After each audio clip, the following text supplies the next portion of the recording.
ఈ నీలి కళ్ళ సుందరిని వెతుక్కుంటూ తెలుగు సినీ పరిశ్రమ కేరళ చేరుకుంది. తమిళనాడులో పుట్టిన ఈ తెలుగు అమ్మాయి 20 ఏళ్ల క్రితం తెలుగు సినీ పరిశ్రమలో అడుగుపెట్టింది. తన అందం, అభినయంతో తెలుగు ప్రేక్షకులని ఆకట్టుకోవడానికి ఎంతో అద్భుతంగా ప్రయత్నించింది. అందులో సాకారం చెందింది కూడా. ఎన్నో విజయవంతమైన సినిమాలు. అయితే life was not that easy. వ్యక్తిగతంగా, వృత్తిపరంగా ఎన్నో ఒడిదుడుకులు ఎదుర్కొంది. కానీ వాటన్నిటినీ చాలా గట్టిగా గుండె నిబ్బరంతో ఎదుర్కొంది, తట్టుకొని నిలబడింది, ముందుకు సాగిపోయింది. 2000 సంవత్సరంలో తెలుగు సినీ పరిశ్రమకి తాత్కాలికంగా బై బై చెప్పింది. కానీ 2014లో తిరిగి మళ్ళీ రీఎంట్రీ కొట్టింది. So this blue eyed beauty, I can call you that, no? This blue-eyed beauty Indraja is right now with me on my very special show Dialogue with Prema, only on iDream. Hi Indraja. Hi. Very glad to have you in my show. So am I.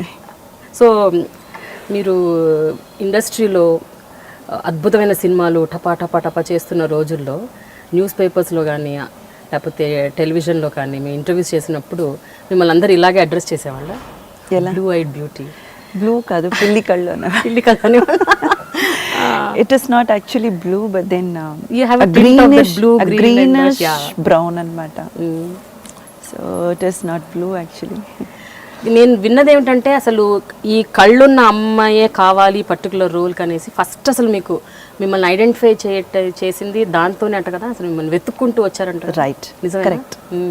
Bharat గారు జంతర్ మంతర్ అనే film నా first film అనమాట. అప్పుడు ఆ character అలాంటిది. Character name Indraja. So నాకు పేరు ఇలా ఇంద్రజ అని మారడం కూడా ఆ క్యారెక్టర్ నేము న్యూస్ పేపర్స్లో వాళ్ళు, మీడియా వాళ్ళు శ్రీకాంత్ ఇంద్రజ యాక్ట్ చేస్తున్నారు క్యారెక్టర్ నేమ్ తో రాసేసారు. ఓకే. సో మీ ఒరిజినల్ పేరు అది కాదు? నా రియల్ నేమ్ అది కాదు. ఏంటి మీ రియల్ నేమ్? రాజాతి. రాజాతి. ఓకే. అంటే అది తమిళ్లో ముద్దుగా పిలుచుకునే పేరు. ఇక్కడ మనం ఎలాగ బుజ్జి, అమ్ములు అంటాం కదా, అలా తమిళ్ వాళ్ళు చాలా బుజ్జిగా పిలుచుకునే పేరు. అంటే మా పేరెంట్కి నేను 5 years తర్వాత పుట్టాను. సో వాళ్ళకి చాలా ముద్దు అనమాట. అంటే 5 years తర్వాత పాప పుట్టింది అని.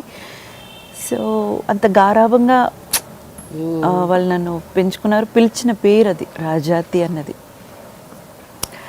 ట్రూలీ అంటే మనకు పెద్దల పేరు పెడతారు కదా జనరల్గా. పాప నేను శుక్రవారం పుట్టాను కాబట్టి లక్ష్మి అని పెట్టారు. సో దట్ ఈస్ యాక్చువల్లీ మా నానమ్మ వాళ్ళ పేరు, కనకలక్ష్మి. బట్ పిలుచుకున్నది అండ్ స్కూల్లో నా పేరు అయితే మాత్రం రాజాతి.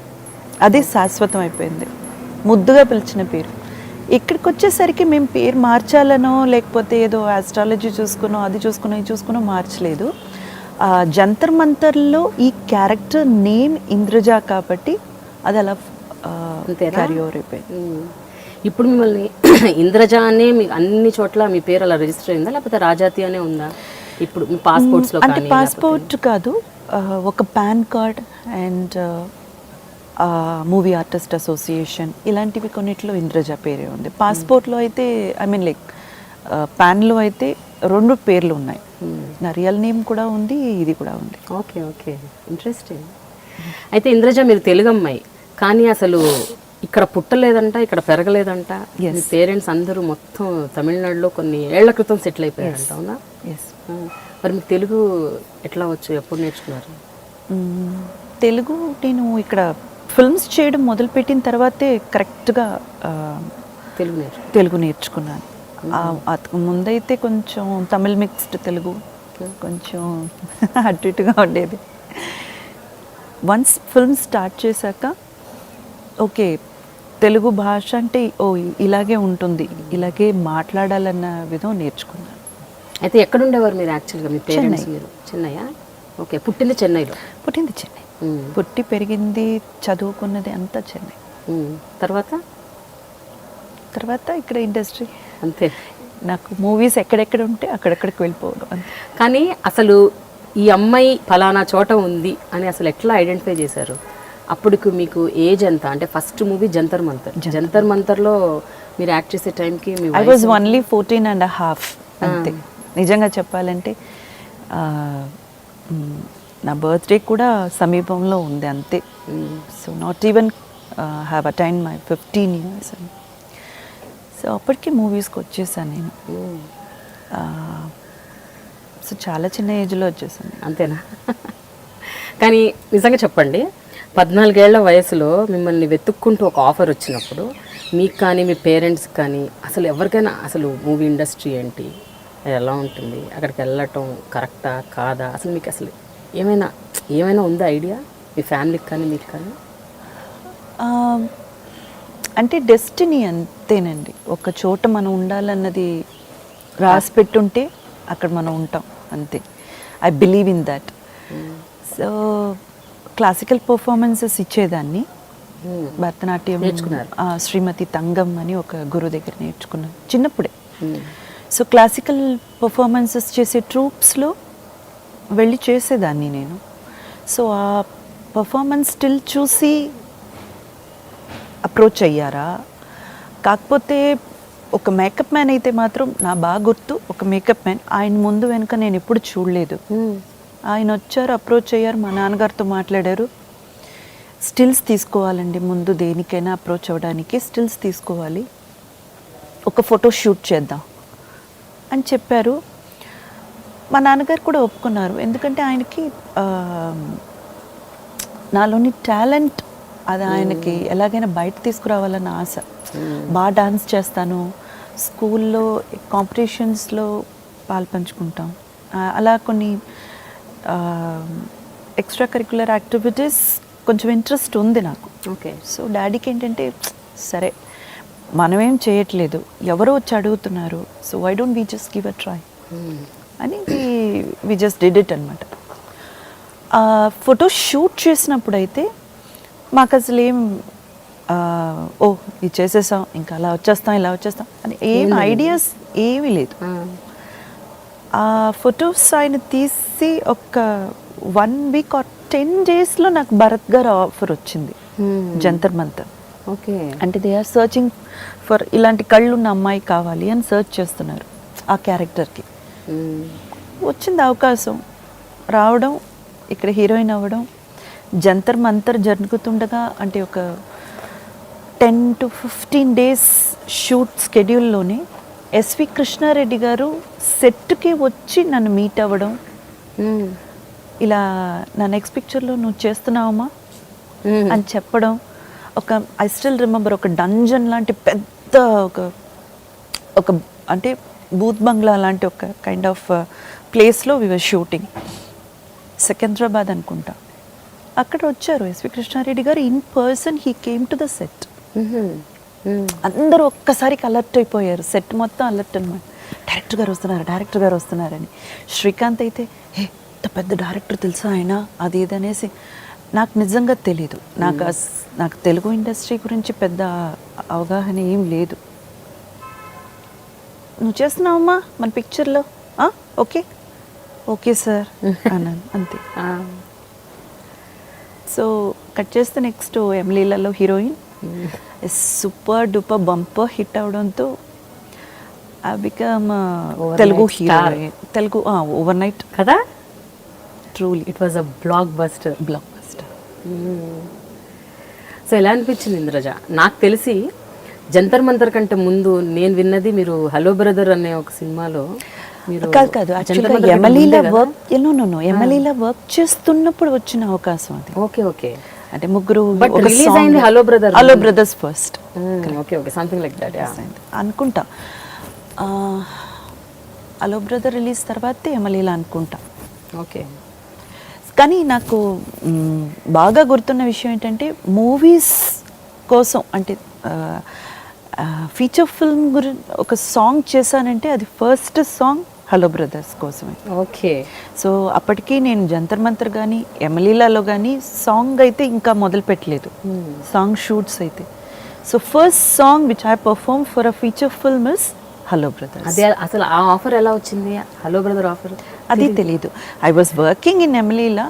ఒకరోజు మా నాన్నగారు వచ్చి చెప్పారు, ఇలా ఒక సాంగ్ అంట నాగార్జున గారితో. నాగార్జున గారు ఇక్కడే కాదు, తమిళ్లో కూడా చాలా ఫేమస్ అనమాట. నాగార్జున గారి పక్కన, ఎస్ ఆయన పక్కన ఒక సాంగ్ చేయాలి, ఓకే. సి అది అంత ఆలోచించే అంత మెచ్యూరిటీ అంత ఏం లేదు. ఏదో షూట్ పిలిచారు, వెళ్ళాం, వర్క్ చేసాం, మళ్ళీ వచ్చాం, అంతే, అంతవరకే. బట్ డెస్టినీ మిమ్మల్ని అక్కడికి తీసుకెళ్ళింది. కానీ మీరు సినిమాలను ఎంచుకోవడంలో కూడా అంటే ఇది కథ బాగుందా, లేకపోతే ఇది నాకు ఈ రోల్ బాగుంటుందా, ఇలా చేయొచ్చా చేయకూడదా, ఇది పెద్ద బ్యానరా పెద్ద డైరెక్టరా, అసలు మీకు ఆ నాలెడ్జ్ కూడా లేదంట కదా. Any offer which is coming to your way మీరు అది యాక్సెప్ట్ చేశారంట. టు వన్ ఎక్స్టెంట్ అది కరెక్టే, కానీ నా క్యారెక్టర్ మాత్రం నేను వినేదాన్ని. ప్రతి ఫిల్ము డైరెక్టర్ ఎవరు, బ్యానర్ ఏంటి, పెద్ద హీరోనా కాదా, ఆ విషయాల మీద పెద్ద ఐడియాస్ లేవు. కానీ నేను చేయబోయే క్యారెక్టర్ ఏంటి, వాట్ ఈస్ మై రోల్ అన్నది విని ఆ తర్వాత ఇచ్చేసాను. కానీ మీరు అన్నట్టు అంత అంత ఆలోచించే నాలెడ్జ్ అయితే మాత్రం అప్పుడు లేదు నాకు. నీకు లేదు, మీ నాన్నగారికి కూడా తెలియదు? అసలు తెలియదు. మాకు అసలు ఫిల్మీ బ్యాక్గ్రౌండ్ ఏమీ లేదు.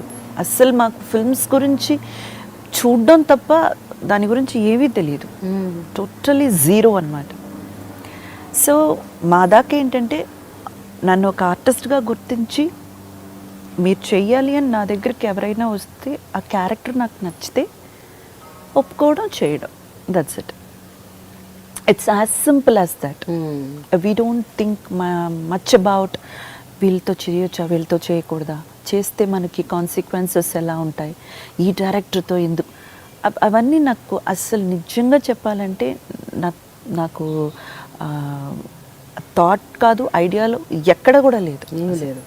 సో ఇంద్రజ, మీరు చెప్పారు అసలు సినీ బ్యాక్గ్రౌండ్ ఏమీ లేదు, అసలు సినిమాలు అంటే ఏంటో కూడా తెలియదు. ఆ టైంలో ఆఫర్ వచ్చినప్పుడు ఇమీడియట్గా తీసుకోవటానికి కారణం కేవలం ఏదో ఎక్స్ప్లోర్ చేద్దాం, చూద్దాం అని ఒకటేనా, లేకపోతే ఏమన్నా కుటుంబ పరిస్థితులు కూడా అటువైపు దారి తీసాయా ఏంటి? అంటే was it a combination of many things? అంటే let's give a try, why not అన్న ఒక్క కాన్సెప్ట్ తప్ప. కుటుంబ పరిస్థితులు అంటే ప్రతి ఫ్యామిలీలో ప్రాబ్లమ్స్ ఉంటాయిలేండి, అవి లేకుండా ఉండదు. కానీ కేవలం ఒక ఫినాన్షియలీ ఏదో ఒకటి మనం చేయాలన్న దాని మీద అయితే మాత్రం కాదు, డెఫినెట్గా కాదు. వస్తే ఎంతో కొంత హెల్ప్ అవుతుందన్న ఆ ఒక విషయం అందరిలో ఉంటుంది కదా. ఇప్పుడు హస్బెండ్ అండ్ వైఫ్ ఇద్దరు ఎందుకు సంపాదిస్తారు, ఒకరి సంపాదన మీద కూడా బతకొచ్చు, కానీ వస్తే ఇంకొక యాడెడ్ ప్లస్ అవుతుందన్న ఒక ఫీల్. సో ఆ విషయం అయితే మాత్రం కాదు.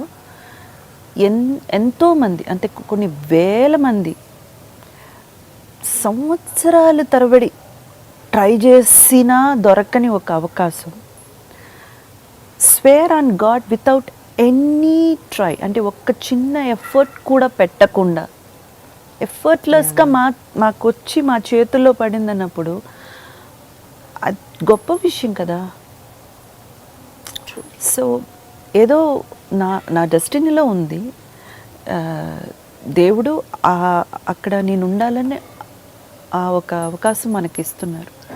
అయినప్పుడు అది సద్వినియోగం చేసుకోవడంలో తప్పే ఉంది. Correct. So it is just like that. ఎందుకంటే సినిమా గురించి ఏమీ తెలియదు, జీరో. అంటే సినిమా ఎలా చేస్తారు, అంటే ఒక మూవీ ఎలా మేక్ చేస్తారు, మూవీలో ఎలా పనిచేస్తారు, ఆ వెనుక ఉన్న విషయాలు అయితే తెలియదు. కానీ ఒక మూవీ అనేది ఎంత పెద్ద ఒక సర్ప్రైజింగ్ ఫ్యాక్టర్, అంటే అందరూ చూసి అని చూసేటువంటి ఒక విషయం అన్నది అంటే మాత్రం అది అందరికీ తెలుసు. ఒక ఆడియన్గా మనం థియేటర్కి వెళ్ళి కూర్చుని మనం చూస్తున్నామంటే ఆ ఎంటర్టైన్మెంట్ ఇష్టపడే కదా, ఆ ఒక విషయం చాలా మనల్ని అట్రాక్ట్ చేసే కొద్దీ మనం వెళ్తాం కదా. సో అటువంటి ఒక అవకాశం. మీ ఫ్యామిలీ బ్యాక్గ్రౌండ్ గురించి చెప్పండి ఇంద్రజ. మీ మదర్, ఫాదర్? అంటే నాన్న, అమ్మ, నేను పెద్దాన్ని, అంటే I'm the eldest and I have 2 younger sisters. Is that what my family is. Okay. So మీ ఫాదర్ ఒక చోట, మీ మదర్ ఒక చోట ఉద్యోగాలు చేసేవారంట, మీరు మీ మదర్ దగ్గర ఉండేవాళ్ళు, ముగ్గురు. ఎప్పుడు ఫ్యామిలీ మొత్తం కలిసింది మరి? ముగ్గురు కాదు, అంటే అంటే నా లాస్ట్ సిస్టర్ పుట్టిన తర్వాతే కొంచెం ఇంకా అక్కడ ఇక్కడ అని అలా ఉండడం ఫ్యామిలీ కింద లేదు అసలు. మా మదరు కర్ణాటక్ మ్యూజిక్ టీచర్ అనమాట. So she worked in Alleppey as a music teacher. So నేను, నా తర్వాత మా చెల్లి భారతి, మేమిద్దరం పుట్టిన తర్వాత కూడా మేము అమ్మ దగ్గరే ఉండేవాళ్ళం. అమ్మ వాళ్ళు పనిచేస్తూనే ఉండేవారు. అంటే బిగ్ లీవ్స్ వస్తాయి కదా జూన్లో, మే జూన్. సో ఆ 2 months మమ్మీ ఇక్కడికి రావడం, లేకపోతే డాడీ అక్కడికి వెళ్ళడం. అంటే డాడీ చెన్నైలో పనిచేసేవారు. సో మరి ఇంకా మా సెకండ్ సిస్టర్ పుట్టిన తర్వాత ఇంకా ఫ్యామిలీ కింద లేదు. సో ఏం చేద్దామని ఆలోచించినప్పుడు మమ్మీ అయితే పర్లేదులేండి, నేను ఎలాగో మ్యూజిక్ టీచర్, అక్కడికి వచ్చినా నేను క్లాసెస్ తీయగలను పిల్లలకి, షిఫ్ట్ అయిపోదాంలేండి అని డిసైడ్ చేసుకుని టోటల్గా చెన్నైకి వచ్చామన్నమాట. అంటే చెన్నైలో ఫుల్ బేస్. డాడీ ఎప్పుడు చెన్నైలోనే ఉండేవారు. సో ఆయన ఎప్పుడు అక్కడికి రాలేదు. సో మీ మదర్ క్లాసికల్ టీచర్, మరి మీరు ఎప్పుడన్నా నేర్చుకున్నారా మ్యూజిక్? నేర్చుకోలేదు. మేము నేర్చుకోలేదు. ఆవిడ కూర్చో నేర్చుకో అని చెప్పలేదు ఎప్పుడు. ఏమో అనిపించలేదు. ఆవిడ క్లాసెస్ తీసేవారు, ఇంటికి పిల్లలు వచ్చేవారు, బయట కూడా ఒక చిన్న రూమ్ లాంటిది తీసుకుని క్లాసెస్ నేర్పేవారు పిల్లలకి. కానీ ఎప్పుడు వచ్చి కూర్చో నేర్చుకో అని మమ్మీ చెప్పలేదు. మాకంతా కూడా విని మేము నేర్చుకున్నవే కానీ మాకు అసలు ఎప్పుడు క్లాసెస్ కానీ కూర్చొని నేర్చుకోలేదు. బట్ అసలు అంటే ఇంట్లో టీచింగ్ జరుగుతున్నా కూడా, ఇంటికి వచ్చి పిల్లలు నేర్చుకుంటున్నా కూడా మీరు వెళ్ళి కాసేపు కూర్చొని నేర్చుకుందాం. చాలా మంది కుటుంబాలు అలాగే ఉంటాయి. అవునా? Because it is my own experience. ఎందుకంటే వాళ్ళు ఎలాగో నేర్చుకుంటున్నారు, రోజు వింటూనే ఉన్నాం కదా. సో చెప్తూనే ఉంటారు సాపా అని వింటూనే ఉంటాం కదా. సో పెద్దగా అంటే we're not away from music. So మళ్ళీ దాని లోపలికి వెళ్ళాలన్న థాట్ ప్రాసెస్ అయితే రాలేదు. మరి మీరు నేర్చుకున్నారా లేదా? పోనీ కనీసం అట్లా అయినా మ్యూజిక్ పాడతారా? పాటలు ఐడియా ఉంది అంతే. అందరిలాగే కొంచెం కుక్ చేస్తున్నప్పుడు, లేకపోతే బాత్రూమ్ కొంచెం బెటర్ బాత్రూమ్ సింగర్ అంట కదా మీరు. ఇంట్రెస్ట్ అంతే. ఇంట్రెస్ట్ కన్నా కూడా that gives me more Joy. Okay. ఒక నాకంటూ పెద్దగా హాబీస్ ఏం లేవు, ఒక బుక్ చదవడం తప్ప.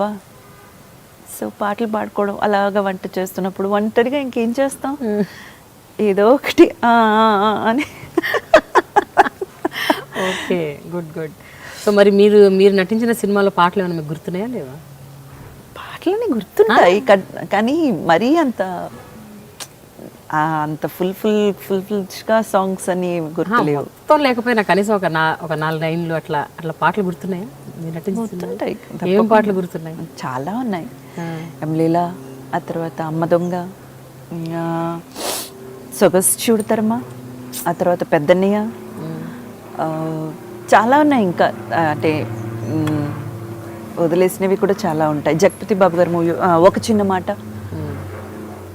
ఇలా అంటే నాకు సారీ, మంచి పాటలు మర్చిపోతున్నాను, అంటే గుర్తులేదు. చాలా పాటలు గుర్తున్నాయి, ఎందుకంటే వీటిలన్నిటిలో చాలా మంచి సాంగ్స్ పడ్డాయి నాకు. అవును, మంచి మెలడీస్ చాలా కదా. ఒక పాట పాడండి. భలేవారు. ఏదో ఒక 4 లైన్లు. అసలు జస్ట్ మీరు క్లాసికల్ ఫ్యామిలీ నుంచి వచ్చారు, మీకు పాటలు రావంటే అసలు ఒప్పుకోం. లేదు, పాటలు రావని చెప్పట్లేదు, కానీ లిసన్ టు జీను ప్యాంటు చూసి చిన్న, దట్ ఈస్ అది అసలు ఇంకా ఆల్ టైమ్ ఫేవరెట్, అసలు block buster song. I know but I'm sure you remember. I remember but not so అంత ఫుల్ ఫ్లెష్డ్గా లిరిక్స్ హమ్ చేయడానికి అయితే ఓకే, కానీ లెట్స్ ట్రై. అయ్యో, ఒక 4 లైన్లు. Later I'm not ready. ఇప్పుడు now you're not ready, maybe after 1 hour will do. అయితే ఆ మేకప్ మ్యాన్ ఫస్ట్ మీ ఇంటికి వచ్చేసి నీ ఫోటోలు కొంచెం ఫోటో స్టూడియోలో తీసి పంపియమ్మా అని అన్నప్పుడు మీరు క్యాజువల్గా తీసి పంపించారు. 10 రోజుల్లో మీకు అవకాశం వచ్చింది. మీరు అన్నపూర్ణ స్టూడియోలో ఇట్లా అడుగు పెట్టారు జంతర్ మంతర్ షూట్ కోసం. ఆ ఫస్ట్ డే మీకు గుర్తుందా? మీరు రిమెంబర్? మీరు ఇప్పుడు చెప్పడం మాత్రం బాగుంది, ఇంత బ్యూటిఫుల్గా జరగలేదు. ఓకే, చాలా క్యాజువల్ నార్మల్గా ఉందండి, ఏం పెద్దగా మీరు ఇప్పుడు చెప్పినంత అంత ఇదిగా కూడా లేదు. అంటే ఇప్పుడు నేను జస్ట్ మీకు రీల్ వెనక తిప్పాను అంతే. అయినా మీకు గుర్తుండొచ్చు కదా first day you stepped into అంటే నాకు ఐ థింక్ అన్నపూర్ణ స్టూడియోస్ మనం ఇక్కడికి వచ్చాం, ఇక్కడ ఎంతమంది పెద్ద పెద్ద ఆర్టిస్టులు వర్క్ చేశారు, అస్సలు ఇది ఎటువంటి ప్లేస్ అన్న ఆ వివరాలు ఏవి నాకు తెలీదు. అంటే దేని గురించి అవగాహన లేదు. I'm working in a movie అన్న ఒక ఎక్సైట్మెంట్ అయితే ఉంది. అదర్ దాన్ దాట్ గొప్ప వాళ్ళందరూ ప్రెసెన్స్ అయ్యారు, చాలా గొప్ప స్టూడియోలో మనం అడుగుపెట్టాం, ఒక పెద్ద ఒక ప్రారంభానికి మనం పునాది చుట్టాం. అంత అటువంటి ఒక పెద్ద ఇమాజినేషన్స్ ఏమీ లేవు. Today my work is this. అది నేను చాలా చక్కగా ఫినిష్ చేసుకోవాలి. డైరెక్టర్ ఏం ఆయన ఏమైతే ఎక్స్పెక్ట్ చేస్తే అది మనం కంప్లీట్ చేయగలగాలి, ఒక సాటిస్ఫాక్షన్గా మన వర్క్ ఉండాలి, అంతవరకే నాకు. అంతకన్నా ఎక్కువ అసలు ఏమీ ఆలోచనలో లేవు. బేసిక్గా క్లాసిక్ డాన్సర్ కాబట్టి, క్లాసికల్ డాన్సర్ కాబట్టి మీకు ఆబ్వియస్గా కొన్ని ఎక్స్ప్రెషన్స్, ముఖ కవళికలు అవన్నీ మీకు న్యాచురల్గా వచ్చేస్తాయి because your a dancer. But camera face చేయటం, మీకు రాని ఒక తెలుగు భాషలో డైలాగులు చెప్పటం, కరెక్ట్. సో అవి హౌ వాజ్ ఇట్ ఛాలెంజింగ్? అదే ఎక్స్ప్రెషన్స్ వైజ్ అయితే నాకేం అంత పెద్ద డిఫికల్ట్ అనిపించలేదు, కానీ భాష, ఎందుకంటే మేము ఇంట్లో మాట్లాడుకున్న తెలుగే కాదన్న విషయం నాకు ఇక్కడికి వచ్చాక అర్థమైంది. ఓ ఇదా తెలుగు, అయితే మనం ఏం మాట్లాడాం ఇన్ని రోజులు అంత అదైతే మాత్రం నిజం. కానీ ఎలాగో డబ్బింగ్ ఉంది కాబట్టి వాళ్ళు పెద్దగా పట్టించుకునే వాళ్ళు కాదు, అంటే ఒత్తులన్నీ పలకపోతే అంత పెద్దగా పట్టించుకునే వాళ్ళు కాదు. కరెక్ట్గా డైలాగ్ డెలివరీ ఆ ఎక్స్ప్రెషన్స్తో కరెక్ట్గా మ్యాచ్ అయితే సరిపోతుంది. So that was one thing. And then facing the camera, ఎక్కడ చూడాలి, హెడ్ ఎప్పుడు ఇలా మాట్లాడడం అలవాటు నాకు. ఇప్పుడు కూడా టిల్ టుడే కెమెరామెన్ ఫస్ట్ నాకు చెప్పే అడ్వైస్ టిల్ డౌన్ అంటారు. సో ఈ హెడ్ నాకు ఇప్పుడు క్యాజువల్గా ఇలా మాట్లాడతాం కదా, సో కెమెరాలో ఏమవుతుందంటే ఇలాగ వెళ్ళిపోయి నాస్ట్రల్ గ్యాప్స్ కనిపిస్తూ, సో కెమెరాలో వేరేలా ఉంటుంది. మనం facing the camera is something ఒక డిఫరెంట్ ఆర్ట్. అది చాలా తక్కువ మందికి వస్తుంది. సో అవన్నీ నేర్చుకున్నాను. లైటింగ్స్కి షాడో పడితే ఎలాగ ముందు వెనక అడ్జస్ట్ అవ్వడం, అలాంటి కొన్ని న్యూయాన్సెస్ నేర్చుకున్నాను. ఎస్వి కృష్ణారెడ్డి గారితో పనిచేసిన ఆ ఎక్స్పీరియన్స్ ఎట్లా ఉండదు? అంటే is a brilliant director, no doubt about it. But ఆయనతో వర్క్ ఎక్స్పీరియన్సెస్ ఏమైనా గుర్తున్నాయా మీకు? ఏమైనా మంచి మెమరబుల్ ఇన్సిడెంట్స్? నాకు గుర్తున్నవంతా ఏంటంటే he is like master to me. ఎంత మనం ఈరోజు మాట్లాడుకున్నా, జస్ట్ బికాస్ ఆఫ్ ఎమ్మెల్యేలా ఐమ్ హియర్ టుడే. సో ఆయన పట్ల నాకున్న కృతజ్ఞత భావం ఎప్పుడు తగ్గలేదు, ఒక్క క్షణం కూడా తగ్గలేదు. అంటే God has used him as a tool to bring me into this industry. That is what I feel always. So ఆ టూల్గా ఆయన ఉండడం, ఆయన పిక్చర్లో కొత్త అమ్మాయి, అసలు ఏమీ జీరో అని అనుకోండి, అలాంటి అమ్మాయిని పెట్టుకోవడం, అదంత పెద్ద బ్లాక్ బస్టర్ అవ్వడం, దట్స్ జస్ట్ బికాస్ ఆఫ్ ఫ్యామిలీలా నా జర్నీ అంత స్మూత్గా, అంత సక్సెస్ఫుల్గా, ఓవర్ నైట్ స్టార్ మీరు అన్నట్టు అలా అయిపోయింది. So I always have that ఒక థ్యాంక్ఫుల్నెస్ ఎప్పుడూ ఉంది ఆయన మీద.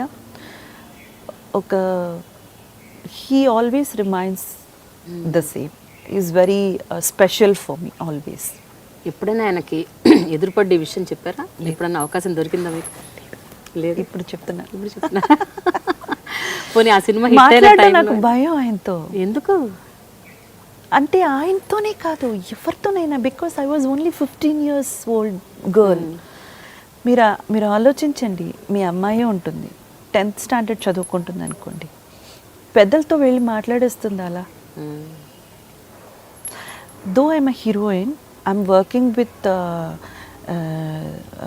పెద్దలు పూజ్యులు Krishna garu, and working with all big stars like Rajendra Prasad garu and Balayya Babu గారు, జగపతి బాబు గారు, అందరితో నేను వర్క్ చేసిన I know what I am.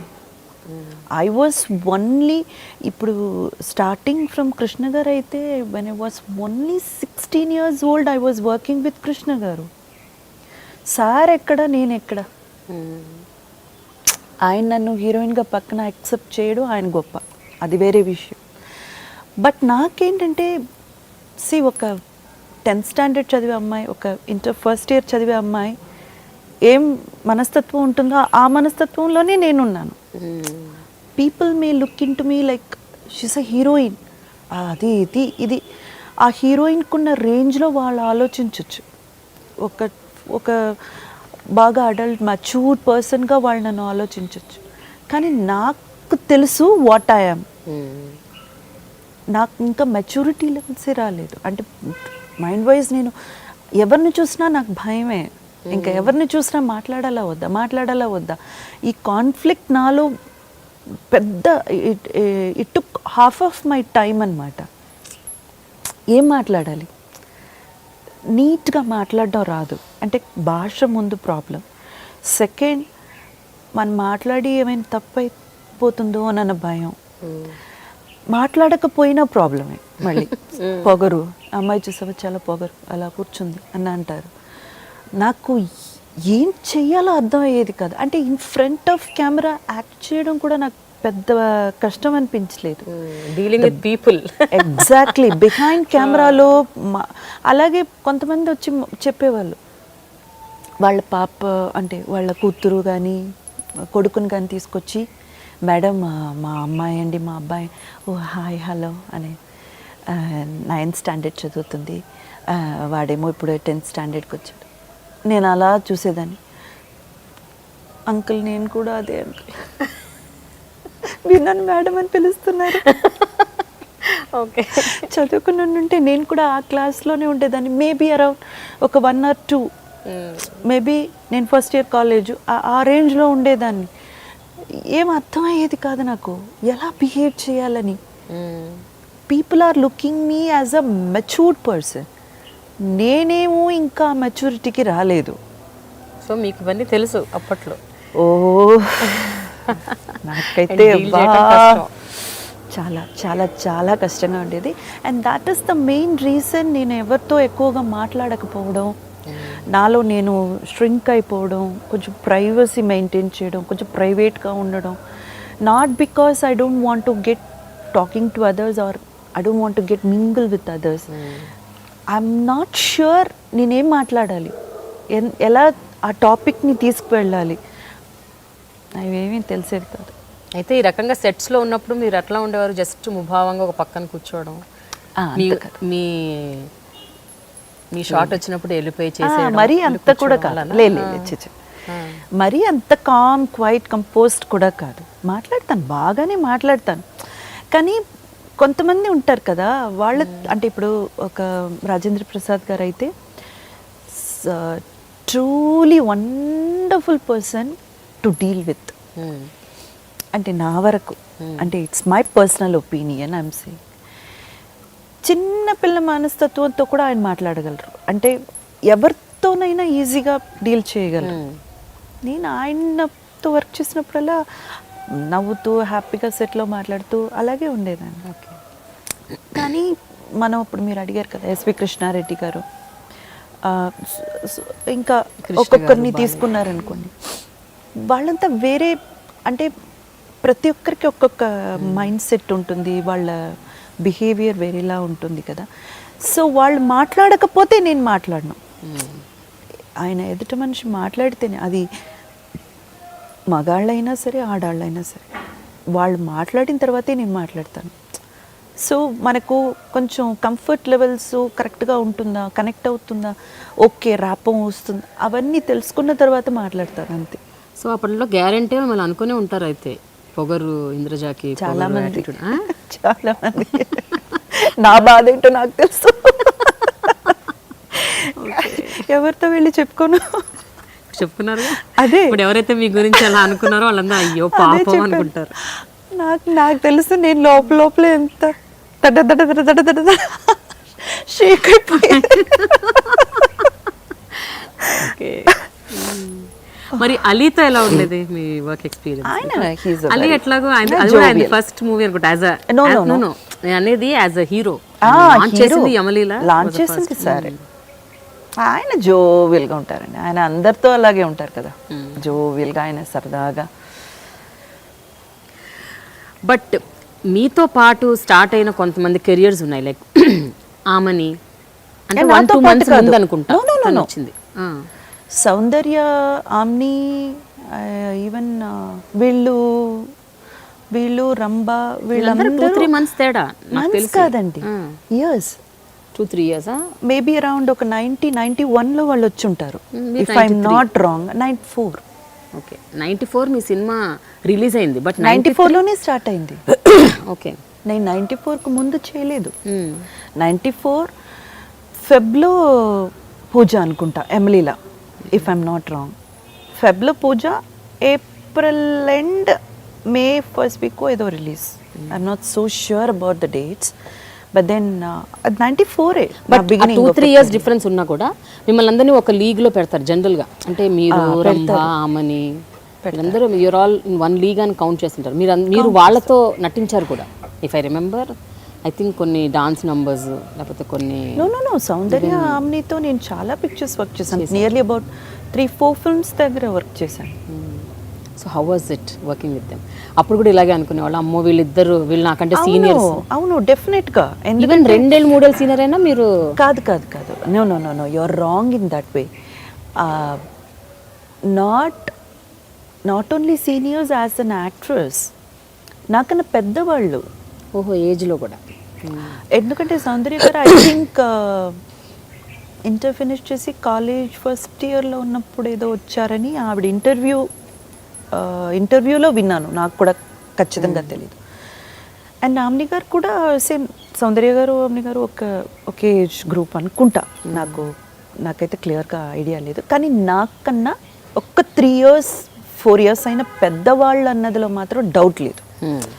So నాకు తెలుసు అది మరీ అంత పెద్ద ఏజ్ డిఫరెన్స్ కూడా కాదనుకోండి, కానీ నా భయం నాది.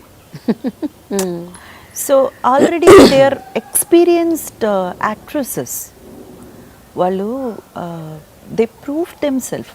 అంతకుముందే సౌందర్య ఆవిడ పిక్చర్స్ ఏవో ఆవిడకి ఉన్నాయి. ఆమ్ని అయితే తను మిస్టర్ పెళ్ళ అవి ఇవి చేసి షీఈస్ అ వండర్ఫుల్ యాక్ట్రెస్ అని ప్రూవ్ చేసుకుంది. I'm a newcomer. There is a lot of difference. మీరు ముగ్గురిని కలిపి నించోపెట్టి సౌందర్య, ఆమ్ని, ఇంద్రజ ముగ్గురు హీరోయిన్స్ అన్నంత మాత్రాన నేను ఏదో పెద్దగా పొంగిపోయి నేను హీరోయినే అంత ఫీలింగ్ అంత ఏం లేదు. ఐ నో వాళ్ళ రేంజ్ ఏంటి, వాళ్ళున్న లెవెల్ ఏంటి. మనం ఇప్పుడిప్పుడే న్యూ కమర్, మనం ఇంకా ప్రూవ్ చేయాల్సింది, సాధించాల్సింది చాలా ఉన్నాయన్న విషయంలో మాత్రం మంచి క్లారిటీ ఉంది. So I never treat them equally with me. I can not treat them equally with me, ఎందుకంటే they have prove themselves. సౌందర్యతోని మీరు చాలా సినిమాలో నటించారని చెప్తున్నారు. ఆవిడతో ఏదో ఎంతో కొంత సెట్స్లో అయినా కనీసం కొంచెం బాండింగ్ ఉండొచ్చు. అంటే what kind of a person was she? As a I'm concern, ఎందుకంటే నేను నా దాకా ఎలా ఉన్నారని నేను అనుకుంటే మాత్రం not a very talkative person, but she's a friendly person. Okay, అంతే. నా వరకైతే నా ఒక అవగాహన ఆవిడ పట్ల అయితే ఇదే. Just not a very chatter box kind of stuff అయితే మాత్రం కాదు. అండ్ అందుకని very moody, very sober, very private person అన్న అలా కూడా నేను ఎప్పుడు చూడలేదు. అవసరం అయినంత వరకు మాట్లాడితే మాట్లాడడం, అందరితో లైక్ ఫ్రెండ్లీగా ఉండడం, అంతే. సౌందర్య చనిపోయి దాదాపు ఇప్పుడు 10 ఏళ్ళు దాటిపోయింది. అప్పటికి మీరు ఇండస్ట్రీ వదిలేసి వెళ్ళిపోయారు. తెలుగు ఫిలిం ఇండస్ట్రీలో మీరు అప్పుడు లేరు, నాకు తెలిసి. So what was your immediate reaction? అంటే I'm sure you will be shocked, but terribly. But సౌందర్యతో మీరు పంచుకున్న ఆ స్మాల్ మూమెంట్స్ ఏవైతే ఉన్నాయో అవి గుర్తు చేసుకొని అప్పట్లో how was your reaction? I could believe that. ఆ న్యూస్ కరెక్టా కాదా, ఇది నిజంగా జరిగిందా అంటే, ఎవరైనా ఊరికే సాడిజంతో ఇలాంటి న్యూస్ స్ప్రెడ్ చేస్తున్నారా? కానీ అప్పట్లో ఇంత వాట్సాప్ ఇటువంటి టెక్నాలజీ డెవలప్మెంట్ ఏం పెద్దగా లేదు, అంతా మనం ఛానల్స్లో చూడడమే. అసలు I couldn't believe that it happened. It took long time for me to realize that yes, it is true, she is no more. Though we were not in constant touch, పెద్ద friends అని చెప్పుకునే అంత లెవెల్కి లేకపోయినా, yes we do had quite good moments share చేసుకోవడానికి. నాగార్జున గారితో అప్పుడు ఆవిడ ఏదో ఒక ఫిల్మ్ చేస్తుంది, నాట్ హలో బ్రదర్స్, తర్వాత రామయ్య ఏదో రాలో వస్తుంది, సారీ ఐ డోంట్ రిమెంబర్. ఆ పిక్చర్లో ఆవిడ చేసిన సీన్స్ గురించి అంతా నాతో మాట్లాడుతుంది. కొన్ని డ్రెస్సెస్ వాటిలో కొన్ని సలహాలు అవి ఇస్తుంటుంది. అలాగే నేను అడిగేదాన్ని మేకప్లో కొన్ని విషయాలు అడగాలంటే అడిగేదాన్ని. So it's a very general common టాపిక్సే, పెద్ద ఫ్రెండ్లీగా ఇండీడ్గా ఇంటిమెస్ అట్లాగంతా ఏం లేదు. అయినా కానీ అది ఎందుకో అంటే నేనే కాదు, ఎవరికి ఇంతవరకు కూడా డైజెస్ట్ అవ్వట్లేదు. ఏంటి వై ద హెల్, అంత హారబుల్ ఒక డెత్ కదా, అలా ఎవరికి జరగకూడదు. అయితే మీరు స్టార్స్ ఎవరితోనూ చేయలేదు ఎక్సెప్ట్ బాలకృష్ణతో తప్ప. బాలకృష్ణ అండ్ కృష్ణ గారితో చేశారు, బాలకృష్ణ గారితో చేశారు. బట్ మిగతా ఎనీబడి మీరు చిరంజీవి గారితో చేయలేదు, నాగార్జున, వెంకటేష్, అంటే అప్పట్లో ఉన్న ఆ స్టార్స్ ఎవరితోనూ మీరు యాక్ట్ చేయలేదు. ఏంటి కారణం ఏంటి?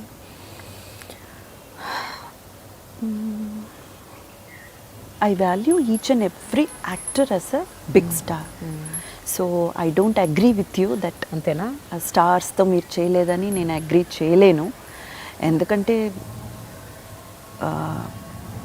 రాజేంద్ర ప్రసాద్ గారు, జగపతి బాబు గారు, ఆ లీగ్ సుమన్ గారు 100% వాళ్ళు స్టార్సే. నేను అనేది ద కమర్షియల్ ప్లాట్ఫామ్లో ఉండే స్టార్స్ ఎవరైతే ఉంటారో అంటే ఏం లేదు, ఒక చిరు గారితో మాత్రమే నేను చేయలేదు. అంటే వెంకటేష్ బాబు గారితో ఒక స్పెషల్ అపియరెన్స్ అయితే చేశాను, చిన్న అబ్బాయి ఆ పిక్చర్లో అయితే, కె విశ్వనాథ్ గారిది. నాగార్జున గారితో ఎస్ అగైన్ ఒక స్పెషల్ అపియరెన్స్ కిందే. మనకు హలో బ్రదర్స్లో కానీ, ఆ తర్వాత వజ్రం అనే ఫిల్మ్లో ఒక సాంగ్ సీక్వెన్స్ వర్క్ చేశాను. కాకపోతే చిరు గారితో ఎస్ అది అలా కుదరలేదు, ఎందుకు ఏమో తెలియదు నాకు, అయితే నాకు ఐడియా లేదు. But I value, I respect and I cherish every moment I spent and I worked with all my co-stars, irrespective of their stardom. మీరు మీడియా వాళ్ళైతే ఇక్కడ 1, ఇక్కడ 2, ఇక్కడ 3, ఇక్కడ 4 అని పెడతారు, నాకు అవన్నీ ఏం తెలియదండి. I respect all of them and I have great respect for them even today. Okay Indraja, జనరల్గా ఒక సినిమాలో యాక్ట్ చేయాలి, లేకపోతే ఫలానా డైరెక్టర్తో యాక్ట్ చేయాలి, ఫలానా బ్యానర్లో యాక్ట్ చేయాలి అని అలాంటి ఒక థాట్ ప్రాసెస్ ఎప్పుడు జరగలేదా? కనీసం మేనేజర్లను పెట్టుకోవడం, పిఆర్ఓలను పెట్టుకోవడం, వాళ్ళతో pitching for new directors, new concepts అట్లా ఎప్పుడు ఎందుకలా? ఏమో తెలీదు, అలా వచ్చిన పిక్చర్స్ చేయడం వెళ్ళిపోవడం అంతే. అంతకన్నా ఎక్కువగా దాని గురించి ఆలోచించే అంత మెచ్యూరిటీ లేదు. బట్ ఐఎమ్ ష్యూర్ మీకు కూడా దే కుడ్ బి ఒక మేనేజర్ ఉండటం, మీ సినిమాల ప్రాసెస్లు అవి చూసుకోవడం. మీరు చాలా దెబ్బతిన్నారట కదా ఆ మేనేజర్? చేచే అదంతా ఏం లేదండి. అంటే ఆయన ఫోన్ వస్తే మాట్లాడతారు, కాల్స్ మాట్లాడి ఆ మాట నాకు పాస్ చేస్తారు. అలాంటి ఒక మేనేజర్ ఉంటారు. ఏం జరిగిందో చెప్పండి, మీరు ఏదో దాస్తున్నారు. దాచడం లేదండి, వెళ్ళి మనం ఒకరిని అప్రోచ్ అవ్వడం కానీ, ఇలా పలానా ఆర్టిస్ట్ ఉన్నారు ఈ క్యారెక్టర్కి సార్ మీరు చూడండి సార్, అది సార్ ఇది సార్ అని మన గురించి పిఆర్ చేయడానికే మనం మేనేజర్ పెట్టుకోవడం. ఆ విషయం వాళ్ళకి అర్థం కాకపోతే మనం చెప్పలేం కదా, మనం చెప్పినా వేస్ట్. ఒకరు తనేం చేస్తున్నాం అన్న విషయంలో చాలా క్లారిటీగా ఉన్నప్పుడు మనం ఏం మాట్లాడతాం? Either there are only 2 ways. Either వాళ్ళతోనే అలా వెళ్ళిపోవడం, లేదా వాళ్ళని తీసేయడం, అంతే. ఇక వాళ్ళకి వెళ్ళిపోయి మనం అడ్వైస్ చెప్పడం, మీరు ఇలా కాదు ఇలా ఉండండి, వెళ్ళి మీరు మాట్లాడండి, ఒక 10 మందిని కాంటాక్ట్ చేయండి, చెప్పండి అని, అది మనం ఎలా చెప్తాం? బట్ మీరు అది చెప్పడానికే కదా తన్ని మీరు ఎంప్లాయ్ చేసింది. అది చెప్పడానికి కాదు, ఆయనంతటా ఆయన ఏదైనా ఒక ఆఫీస్ పట్టుకొస్తే మనం వర్క్ చేయొచ్చు. క్వశ్చన్ అయితే అడగచ్చు, మీరెందుకు నో మీ వర్క్ మీరు ఎందుకు కరెక్ట్గా చేయట్లేదని క్వశ్చన్ అయితే అడగలం. కానీ how can we force anyone to go and do it this for me? అది ఎలా అడుగుతాం? కానీ దానివల్ల కూడా మీకు నష్టం కూడా జరిగింది కదా. అంటే సినిమాలు రావటం పక్కన పెట్టండి, మధ్యలో చాలా సినిమాల్లో మీరు డాన్సర్గా వెళ్ళాలి, ఐటమ్ సాంగ్స్ చేయాలి. లేదు, it is part and parcel of a heroines life అండి. ఊరికే ఐటమ్ సాంగ్స్ అని చెప్పలేము, అది ఒక స్పెషల్ అపియరెన్స్. బట్ అది కంటిన్యూ అయింది కదా, కంటిన్యూస్గా ఒక 3-4 ఫిల్మ్స్ అయింది. అయినప్పుడు నేను స్టాప్ చేశాను, ఇంకా చాలా బలంగా చెప్పి స్టాప్ చేశాను. I'm not doing it again. మీరు మళ్ళీ ఇలాంటి ఆఫర్ అయితే తీసుకొస్తే నేను చేయను అన్నది విషయం గట్టిగా చెప్పాను ఆయనకి. కానీ అది పెద్ద మైనస్గా ఏం మారలేదు. It is okay, but I'm not interested in that. అదే ఏంటంటే స్పెసిఫిక్ రీజన్ ఉందా? డెఫినెట్గా I'm a heroine. I come here to work as a heroine, not as a dancer. But చాలా మంది టాప్లో ఉన్న హీరోయిన్స్ కూడా ఐటమ్ సాంగ్స్ చేస్తున్నారు కదా, దట్స్ నథింగ్ అబ్జెక్షన్. అదే ఎక్కడో ఒక పిక్చర్లో 2 పిక్చర్లో అయితే ఓకే, మళ్ళీ అదే కంటిన్యూ అయిపోతే ఇది మర్చిపోయి దానికి వెళ్ళిపోతారు కదా. So I don't want to be a part of that. అయితే ఒక సినిమాకి మీకు చెప్ప పెట్టకుండా అడ్వాన్స్ కూడా తీసేసుకొని మీరు చెయ్యాలి అని చెప్పిన సందర్భంలో పుట్ యువర్ ఫుట్ డౌన్ అంట. అవును, అది శోభన్ బాబు గారి ఒక ఫిల్మ్. ఆ ఫిల్మ్ అయితే ఏదో 3-4 హీరోయిన్స్.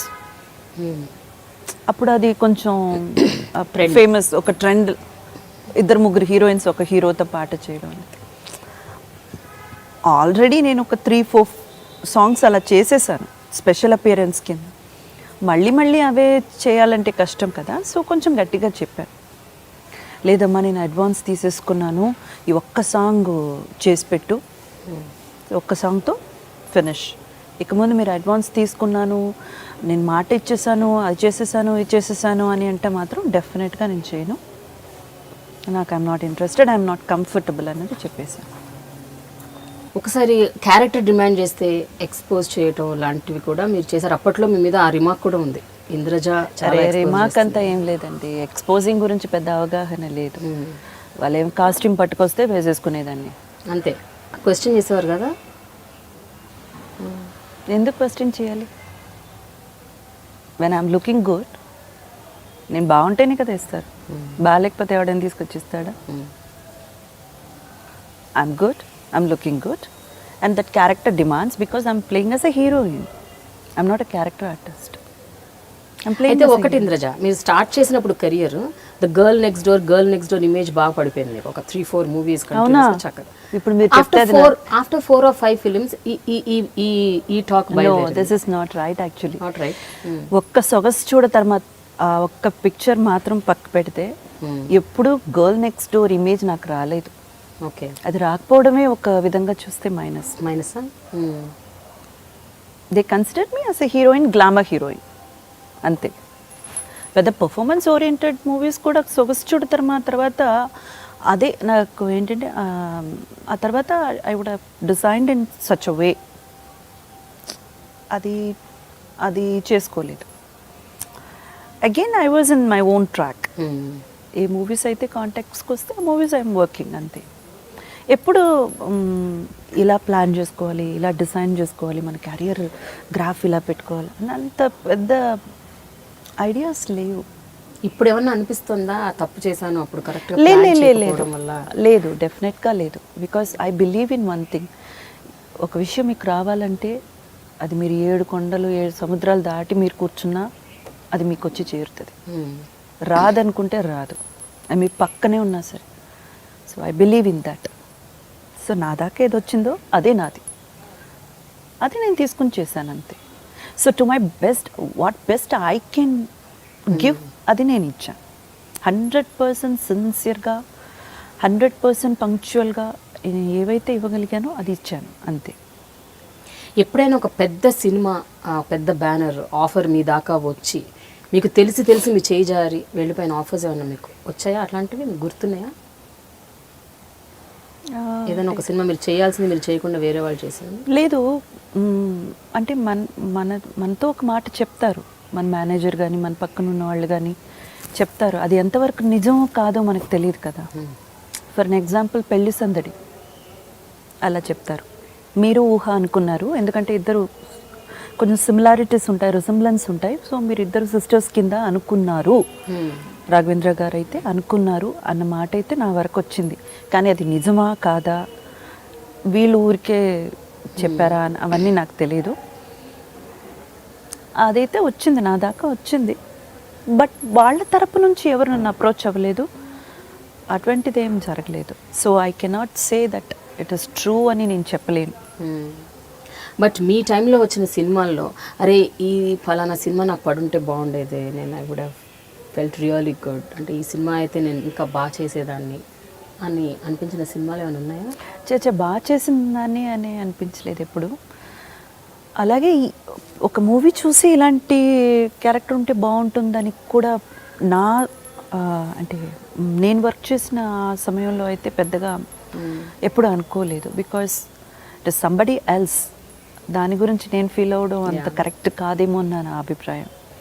కానీ స్వర్ణకమలం మాత్రం ఎప్పుడు చూసినా అనిపించేది, ఇలాంటి ఒక మంచి డాన్సర్ క్యారెక్టర్ చేయాలి.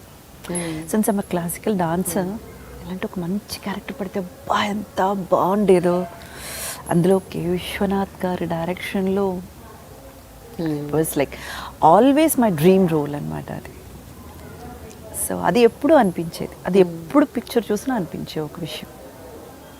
కనీసం అలా అనిపించినప్పుడన్నా ఎప్పుడైనా సరే అప్రోచ్ అవ్వాలి, ఒక్కసారి వెళ్ళి కలుద్దాం విశ్వనాథ్ గారిని, లేకపోతే ఒక్కసారి వెళ్ళి అడుగు. అదంతా అసహ్యంగా ఉంటుంది. అవునా? ఎందుకుంటుంది అసహ్యంగా? మీరు ఉన్నది ఆ ఫీల్డ్లో కాదండి. వెళ్ళి కలవడం అంటే ఆయన్ని వెళ్ళి కలవడం, ఒక విష్ చేయడం అన్నది వేరు.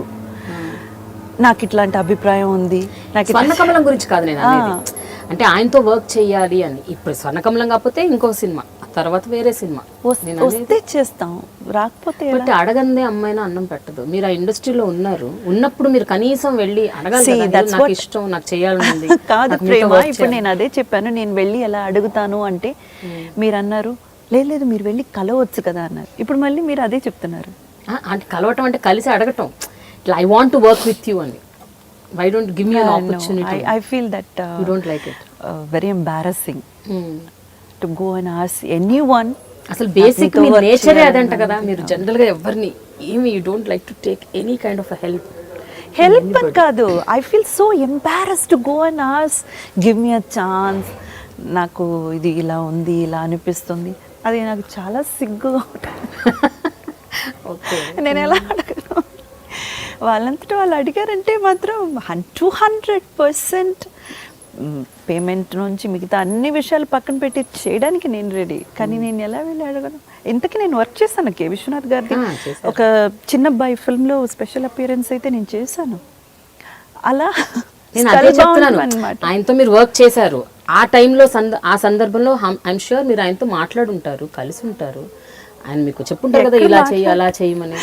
లేదు, వెళ్ళి అప్పుడైనా విష్ చేయడం వరకు అయితే ఓకే, ఆయన చెప్పింది చేయడం వరకు అయితే ఓకే. అంటే common things we can discuss with any one. Sir బా ఆ పిక్చర్ అసలు నేను ఎన్నిసార్లు చూసుంటానో, 100 సార్లు అయినా చూసుంటాను సార్, వాట్ అ మూవీ అని మనం చెప్పగలం. కానీ సార్ నాకు కూడా అలాంటి ఒక ఎట్లా అడుగుతా? అయ్యో దట్ వాజ్ సో ఎంబారసింగ్ కదా. నాకు కూడా ఒక అవకాశం అంతేనా? అయ్యో నాకైతే అది ఎందుకో కొంచెం, అంటే it's my personal opinion, I'm not talking about anyone else. I feel so embarrass. సొగసు చూడతర్మ అవకాశం ఎట్లా వచ్చింది? ఎలా వచ్చిందో నాకు తెలియదు. అది కూడా తెలియదు. అంటే ఎలా వచ్చిందంటే ఎలా చెప్తాం, వచ్చింది. ఒకరోజు కాంటాక్ట్ చేశారు, గుణశేఖర్ గారు మూవీ మీరు మీరు చేస్తారని. కానీ ఆయనకి అసలు నా థాట్ ఎలా నేను వచ్చింది అదే ఆ క్యారెక్టర్కి, అదే నా Because అప్పటి వరకు మీరు అన్ని కొంచెం గ్లామర్ రోల్స్ ఒకటి రెండు మీరు మూడు నెక్స్ట్ చేశారు. గుణశేఖర్ గారిని ఇంటర్వ్యూ చేయండి, చేసి ఈ క్వశ్చన్ అడగాలా? పెట్టండి. మీరు చెప్పండి ముందు. ఇప్పుడు మీరు కనీసం పోనీ అప్పటికి అనుకున్నారు అసలు ఆ క్యారెక్టర్ అది మొత్తం చాలా బరువైన నా క్యారెక్టర్ పర్ఫార్మెన్స్ చెప్పలేదు, నా ఓరియంటెడ్ రోల్. క్యారెక్టర్ చెప్పలేదు, క్యారెక్టర్ కూడా చెప్పలేదు. క్యారెక్టర్ తెలీదు. చాలా అంటే మీరు అన్నారు కదా మీ క్యారెక్టర్ ఏంటి, అందులో కథలో మీ పాత్ర ఏంటి తెలుసుకుని నేను సినిమా చేస్తాను. అంటే నాకు నరేట్ చేయలేదు. ఓకే. ఇండిసెంట్ ప్రపోజల్ అన్న ఒక ఫిల్మ్ని ఒక బేస్ కింద తీసుకుని, మరీ డైరెక్ట్ రీమేక్ కింద కాదు, ఒక బేస్ కింద ఆ నాట్ తీసుకుని ఏదో ఒక కథ చేస్తున్నారు. వెరీ పవర్ఫుల్ విమెన్స్, ఒక విమెన్ క్యారెక్టర్ అది. హోమ్లీ, చక్కగా తెలుగింటి ఆడపడుచులా ఉండాలి. See these are the things will be given to you.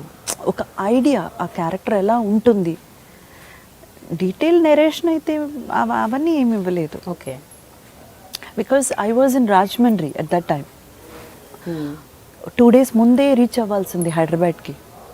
Sir వాళ్ళందరూ వెయిట్ చేస్తున్నారు ఇక్కడ. నేను రాజమండ్రి నుంచి 2 days తర్వాతే వచ్చాను. చివరికి ఆయన కోప్పడి మా మేనేజర్ దగ్గర, ఏంటి అమ్మాయి వస్తుందా లేకపోతే నేను వేరే ఏమైనా ప్లాన్ చేసుకోనా అని కూడా అడిగారట. ఆ విషయం అయితే తెలిసింది నాకు.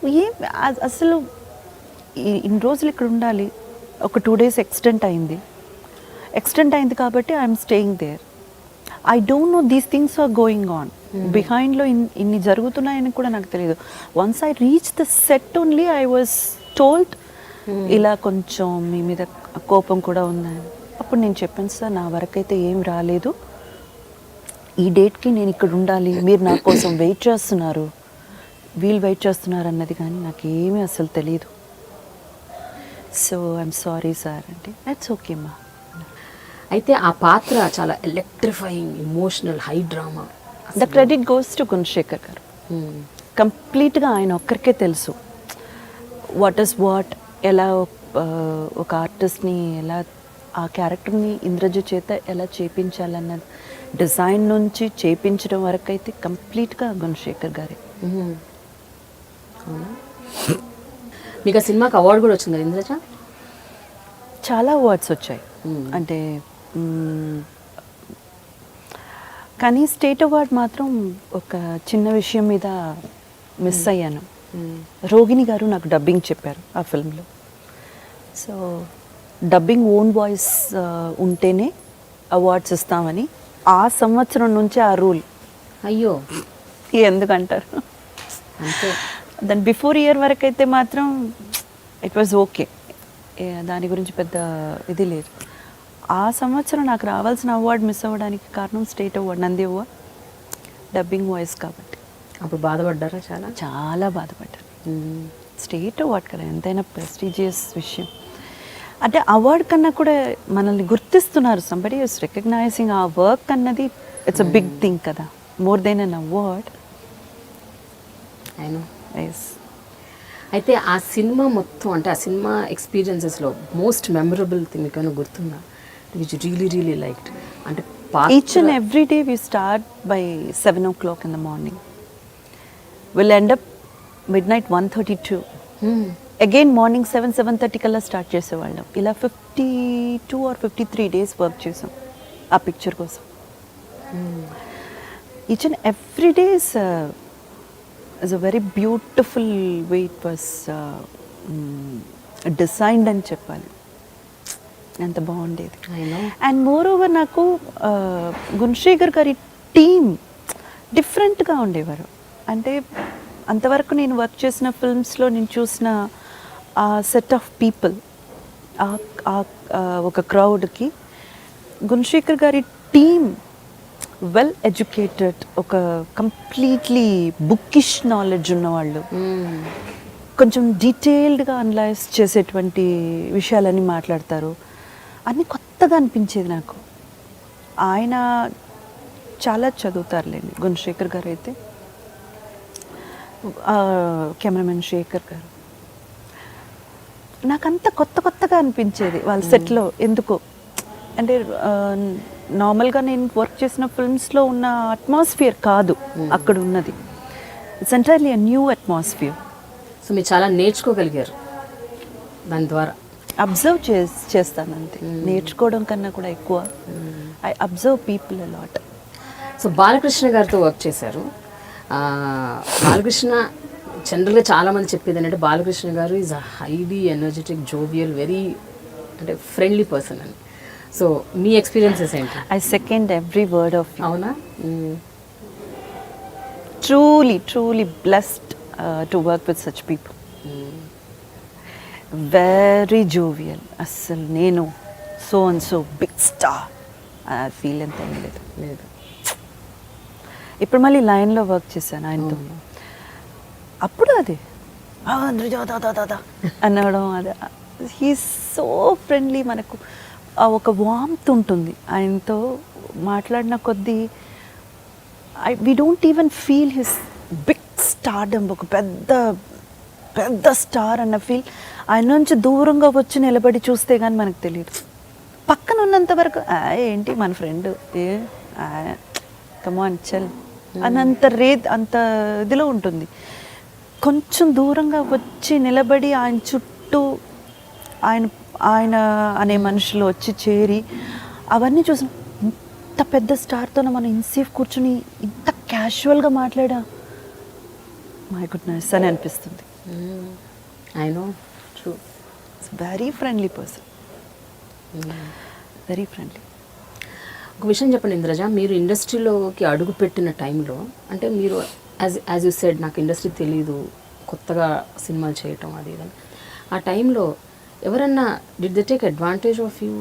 అంటే రాంగ్ మూవ్మెంట్స్ ఇవ్వటం, మేకింగ్ యూ ఫీల్ వల్నరబుల్, ఇండీసెంట్గా బిహేవ్ చేయటం, ఇలాంటివి ఎప్పుడైనా మీరు ఎన్కౌంటర్ అయ్యారా as a part of your career? Proposals అయితే చాలా ఉంటాయి. So I would not call it as just because I'm newcomer and I'm a lady, వాళ్ళు నాతో అలా ప్రవర్తించారు అని నేను చెప్పలేను. ఎక్కడ పనిచేసినా ఒక విమెన్కి ఉన్నటువంటి ప్రాబ్లమ్స్ ఇది.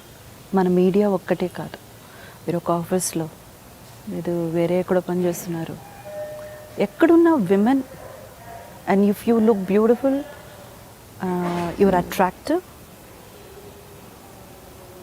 ఇవి ఇలాంటివి జరుగుతూనే ఉంటుంది. అవన్నీ పెద్దగా పట్టించుకోకూడదు. వాళ్ళు ఎంత డీప్గా లేకపోతే మనకు మరీ ఇబ్బంది కలిగేటువంటి ఒక విధంలో ప్రవర్తిస్తున్నారు అన్నప్పుడు తప్ప మనం పెద్దగా దాని గురించి పట్టించుకోవాల్సిన అవసరం లేదు. ఇటువంటివి కొన్ని టీస్ చేయడాలు, ప్రపోజల్స్, అవన్నీ అలా ఇట్స్ పార్ట్ ఆఫ్ లైఫ్ అంతే. అది మీడియా ఒక్కట్లోనే. అలాంటివి కాకుండా సంథింగ్ వెరీ సీరియస్ లేదు. ఎప్పుడైనా అలాంటివి సీరియస్ ఏమైనా ఎన్కౌంటర్ అయ్యారా? లేదు. Because I have no such desire. వీళ్ళని ఉపయోగించుకొని మనం పైకి వెళ్ళగలమా, లేకపోతే ఈ ఒక్క విషయాన్ని పట్టుకుని మనం వేరే ఏదైనా సాధించగలమా? నాకు ప్లాన్స్ ఏమి లేవు కదా. See when you get in to a problem అంటే మీరు అందులో వేరే ఏదైనా మనకు కావాల్సినటువంటి పాసిబిలిటీస్ ఏవైనా మనం గెయిన్ చేసుకోగలమా, మనకు కావాల్సిన విషయాలు ఏమైనా మనం దగ్గర చేర్చుకోగలమా అన్న ఆలోచన మీలో వచ్చినప్పుడే you go deep in to it. So మీరు అంబిషియస్ కాదు కాబట్టి. నేను I'm not at all. I'm never been in to the number 1 race. అసలు రేస్లోనే లేదు నేను. నిజం అదే. వస్తే చేస్తాను, రాలేదా ఓకే కూర్చుంటాను అంతే. I'm as simple as that. So నాకు ఇప్పుడు ఎవరో నాకు ఒకరు వచ్చి ప్రపోజ్ చేశారు, నేను ఏమైనా సమాధానం చెప్పాలి, లేకపోతే నేను దానికి రియాక్ట్ అవ్వాలి కదా. నేను రియాక్ట్ అయితేనే మళ్ళీ అది పెరుగుతుంది. అసలు రియాక్షనే లేకపోతే యాక్షనే ఉండదు. అంతే కదండి. అసలు అవసరమే లేదు. నా అవసరం దీనికి లేదనుకుంటానని ఆయన వదిలేస్తారు. Okay happy. అయితే 98, 99 నుంచి అనుకుంటాను వరుసగా మీ సినిమాలు ఫ్లాప్ అవుతున్నాయి. 97, 98 అని మీరు యాక్ట్ చేసిన ప్రతి సినిమా. నేను 99 తర్వాత తెలుగు చేయలేదు అసలు. 2000లో కదా మీరు నిష్క్రమించి. 2000 నేను మలయాళం ఇండస్ట్రీ వెళ్ళిపోయాను. అప్పటికే బై 99 అంటే 97, 98, 99 టైంలో లేదు. టిల్ 98 end దాకా I'm doing very good. 99 was the period కొంచెం స్మాల్ బడ్జెట్ ఫిల్మ్స్. అంటే ఇది ఇంకా తప్పదు కదండి, మీకు ఐడియా లేనప్పుడు, అసలు బాగా పైకి రావాలన్న ఎటువంటి ఒక క్రేవింగ్ లేనప్పుడు, దాని గురించి ఏదో ప్లాన్ చేసుకోవాలి, మన కెరియర్ని చక్కగా మనం దిద్దుకోవాలి అన్న ఎటువంటి ఆలోచన లేదు. సో సడన్గా మీకు సినిమాలు రావడం ఆగిపోయాయి. ఆగిపోయింది అనడానికన్నా వచ్చినవన్నీ small budget small movies which I don't want to do. ఏదో కొత్త గొప్ప కొంచెం పేరు ఉంది, అది మనం చెప్పుకోవడం న్యాయం కాదని అనిపించింది. అప్పుడు ఏమో రిగ్రెట్ఫుల్గా ఫీల్ అవ్వలేదు? చాలా ఆఫర్స్ ఆగిపోయాయి, రావట్లేదు, మంచి ఆఫర్స్ రావట్లేదు, మంచి ఆఫర్స్, చాలా ఫీల్ అయ్యాను. డెఫినెట్గా ఉంటుంది కదా, కానీ నాకు తెలుసు దానికి కారణం కూడా ఏమున్నట్టు నాకు తెలుసు. నేను ఎవరిని అప్రోచ్ అవ్వట్లేదు, నాకు అసలు ఇండస్ట్రీలో పెద్దగా ఎవరి దగ్గర కాంటాక్ట్స్ లేవు, and I don't have any future plans అని ఏమి లేదు.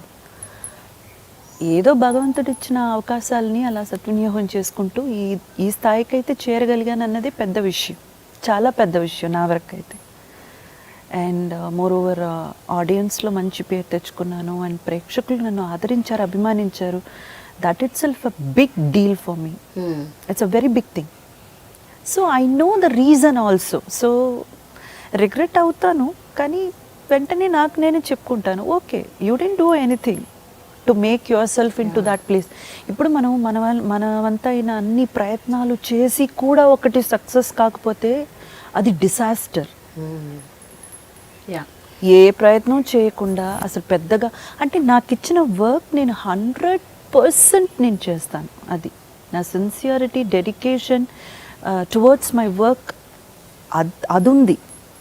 పంక్చువల్గా ఉండడం అవన్నీ ఉన్నాయి. సో మిగతా ఎటువంటి ఇది లేదు. సో నాకే తెలుసు ఇది పెద్దగా మనం ఫీల్ అవ్వాల్సిన అవసరం కూడా లేదు.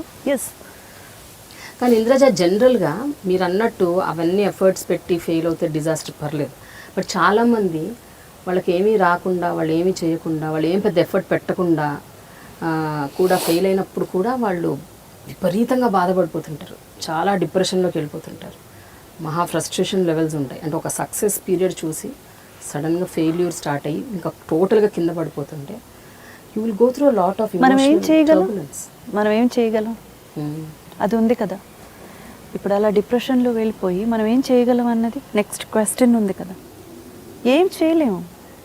You need to accept the reality whether you like it or not. దిగమింగుకోవాలి అంతే. అప్పుడు ఏం చేస్తారు మీరు? మూవ్ ఆన్ అంతే. కష్టం ఉంటుంది, బాధ ఉంటుంది, లేకుండా లేదు. వన్ ఫైన్ డే ఎవరు మిమ్మల్ని కాంటాక్ట్ చేయట్లేదు, ఎవరు మాట్లాడట్లేదు. నేనేమో చెన్నై బేస్, హైదరాబాద్లో ఏం జరుగుతుందో తెలియదు, పిక్చర్లు స్టార్ట్ అవుతున్నాయో తెలియదు, ఎవ్వరు టచ్లో లేరు, నా ఫోన్ అసలు మోగట్లేదు. It will be completely in a debt. Total ఒంటరిగా వదిలేసినట్టుంది. I'm standing all alone in a desert అన్నట్టు అంత ఒక ఫీల్ ఉంది. బాధగానే ఉంటుంది, చాలా బాధగానే ఉంటుంది, కానీ ఏం చేయగలం? You need to accept the reality and move on. Family ఉంది కదా. అట్ దట్ టైం నాకు 99 కంతా ఏమైపోయింది, మా మమ్మీ వాళ్ళు ఆరోగ్యం అంత బాగాలేదు. She is a cardiac patient.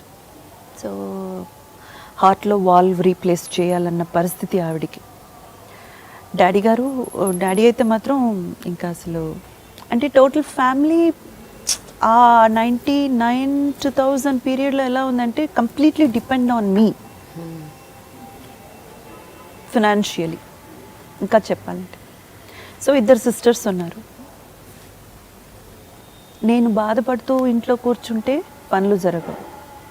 ఎలా ఫ్యామిలీ రన్ అవుతుంది?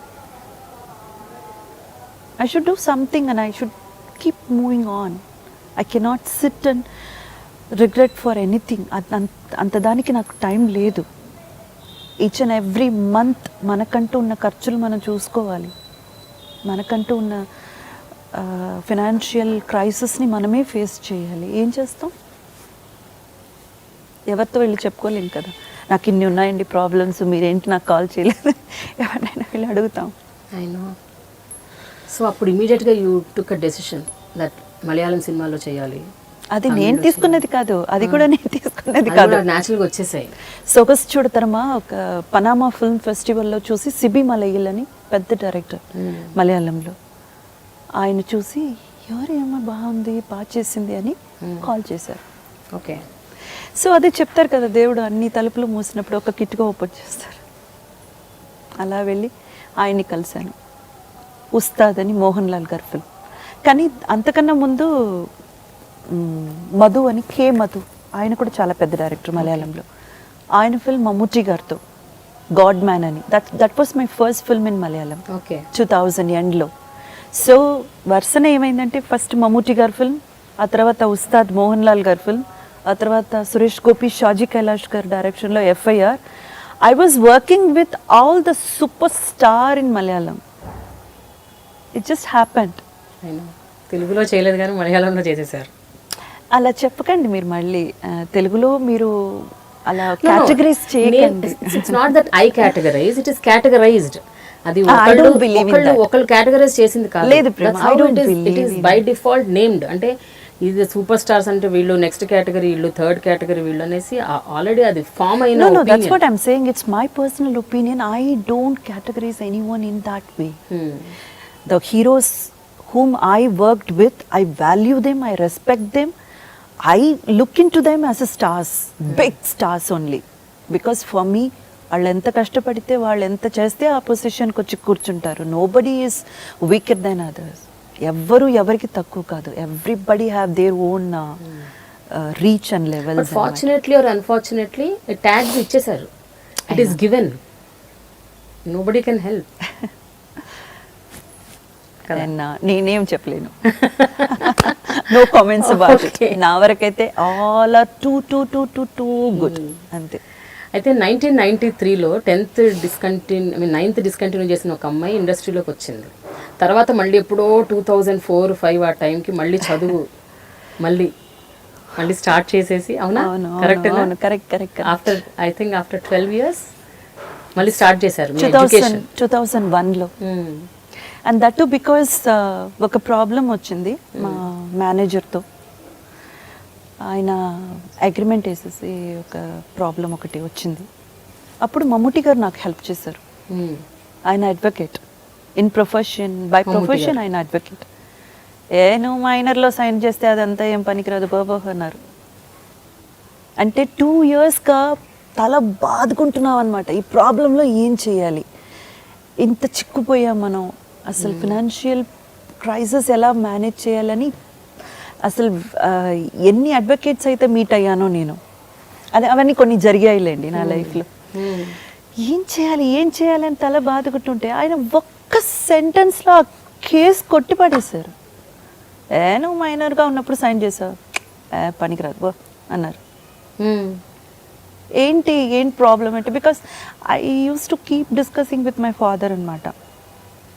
ఆయన చూసేసి ఏంటి అంత తీవ్రంగా డిస్కస్ చేసేస్తున్నారు, ఏంటి అంత ఇది. సో ఐ ఎక్స్ప్లెయిన్, ఇది జరిగింది, ఇది ప్రాబ్లం అని కొట్టిపడేశారు ఒక్క లైన్లో. అక్కడితో నాకు ఆ కేసు అయిపోయింది. ఆ ఒక్క మాటకు అయిపోయింది case. So I was always a very studious girl. నాకు అసలు చదువును వదిలి ఇక్కడికి రావడం ఇష్టం లేదు. కానీ పరిస్థితుల వల్ల రావాల్సి వచ్చింది. పరిస్థితుల కన్నా అవకాశాలు వచ్చాయి. అవకాశాలు వచ్చినప్పుడే మనం అది యూజ్ చేసుకోవాలి. ఊరికే కూర్చుని ఆ తర్వాత ఒక 2 years వెయిట్ చేయంటే అవకాశం వెయిట్ చేస్తుంది లేదు కదా. సో నాకు చాలా ఇష్టం చదువు అంటే. సరస్వతికి నాకు ఎప్పుడు గొడవలేనా నేను చదువుతాను, నువ్వేం చేస్తావో చేసుకో అని నేను చదవనివ్వను, నేను ఎన్ని ట్రబుల్స్ అయినా ఇస్తాను నీకు అని ఆవిడ అంత లెవెల్లో. సో అలాగే కష్టపడి చాలా పోరాడి MA దాకా ఫినిష్ చేసుకున్నాను. ఐ హర్డ్ షూటింగ్స్ ఉన్నా కూడా సెట్స్లోకి వెళ్ళి కూర్చొని షార్ట్ మధ్యలో పుస్తకం తెలిసి చదువుకునే వాళ్ళట, నిజమేనా? ట్రూ. ఎప్పుడు ఎలా ఉంటుంది తెలుసా, 1 year మొత్తం మీదకి నాకు పెద్దగా వర్క్ అంటే ఏదో ఒక 10 రోజులు, ఒక 15 రోజులు అలా ఉండేది. కరెక్ట్గా ఎగ్జామ్ టైం దగ్గర పడేటప్పటికి ప్యాక్డ్ అనమాట. నాకైతే డే అండ్ నైట్ వర్క్ చేస్తుంటాను. నాకే అర్థం కాదు, ఏంటి ఇంత పోరాడాలా చదవడానికి. వాళ్ళు మొత్తుకుంటున్నారు అమ్మా నాన్నలు, రే చదవరా చదవరా మా చదవమ్మా అని. వాళ్ళకేమో చదువులు ఇష్టం లేదు, రాదు. మనమేమో చదువుకోవాలని ప్రయత్నిస్తే ఇదెంత పెద్ద క్రైమా, ఏంటి ఇంత మనకు అంటే మామూలుగా కాదు అడ్డంకులు. కేరళలో ఎక్కడో షూట్లో ఉండేదాన్ని. కేరళ అప్పటికి నేను Malayalam films and Tamil films work చేస్తాను. కేరళలో షూట్లో ఉండేదాన్ని. అక్కడ ఫినిష్ చేసి నెక్స్ట్ డే ఇక్కడికి చెన్నైకి వచ్చి షూట్ చేసి మళ్ళీ కేరళ వెళ్ళేదాన్ని. ఫ్లైట్లో బుక్లే, షూటింగ్లో బుక్కే. నువ్వా నేను అదే చెప్పాను కదా ఇందాక, నాకు సరస్వతి దేవికి ఒక పెద్ద గొడవ. చూద్దాం ఇద్దరిలో ఎవరు. But okay, at last I have completed my MA post graduate. ఎందులో చేశారు post graduation? Madras university. Okay, ఏ సబ్జెక్ట్స్ ఏంటి? Historical studies. సివిల్ సర్వీసెస్ కూడా రాయాలనుకోలేదా? దీనికే ఇంత పోరాడాల్సి వస్తే ఇంకా మళ్ళీ ఛాన్స్ లేదండి. బట్ మీరు జర్నలిస్ట్ అవ్వాలి అనుకునేవారట కదా? జర్నలిస్ట్ అంటే మరి నాకు ఇట్లా ఇంటర్వ్యూ చేయడం కానీ అలా మాట్లాడడం అంత పెద్ద, నేను I'm not very good in it. రాయడం, ఓకే, చిన్నప్పటి నుంచి ఎస్సేస్ రాయాలి, అటువంటిది ఏదైనా రాయాలంటే హెడ్డింగ్స్ ఇవ్వడం, వాటికి కరెక్ట్గా క్లచెస్ పెట్టడం, అవన్నీ నాకు చాలా ఇష్టం, బాగా చేస్తాను. ఇప్పుడు చేశారు? ఓ చాలా. మా టీచర్లు అయితే ఇంగ్లీష్ టీచర్ కానీ హిస్టారికల్ లైక్ హిస్టరీ నడిపే టీచర్ కానీ మొత్తం నాకు ఇచ్చేసేవారు బాధ్యత. ఈ ఎస్సే నువ్వు పూర్తి చేసి తీసుకొచ్చేసేయని. I'm very very interest. అది చెప్పాను కదా, ఐఎమ్ వెరీ స్టూడియస్. నన్ను ఇప్పుడు ఎవరైనా చదివిస్తాను, నువ్వు చదువుతావా, నేను చదివిస్తానంటే ఇప్పుడు వెళ్ళిపోతాను, వాళ్ళు వెనకే వెళ్ళిపోతాను. అంత ఇష్టం నాకు. So 2006 was another turning point, మీ పెళ్ళి. అవును అవును, మీరు ఇష్టపడిన వ్యక్తితో. అవును. How did that happen? We know each other for quite a long time. We have been friends and then decided to get married.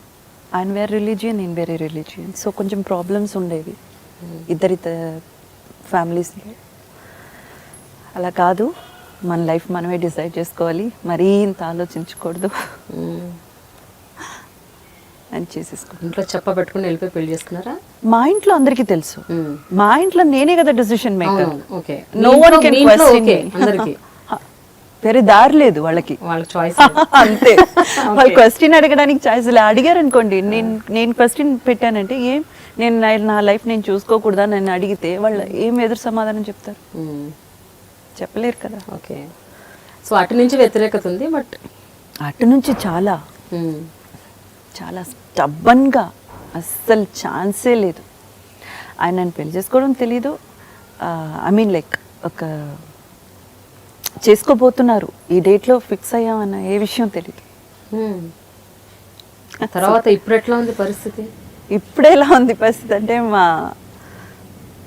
మా అత్తయ్య అయితే నేను లేకుండా బయట కాళ్ళు అడుగు పెట్టదు. అవును, ఆవిడ కూడా మీరు మెస్మరైజ్ చేసారా? అంతే.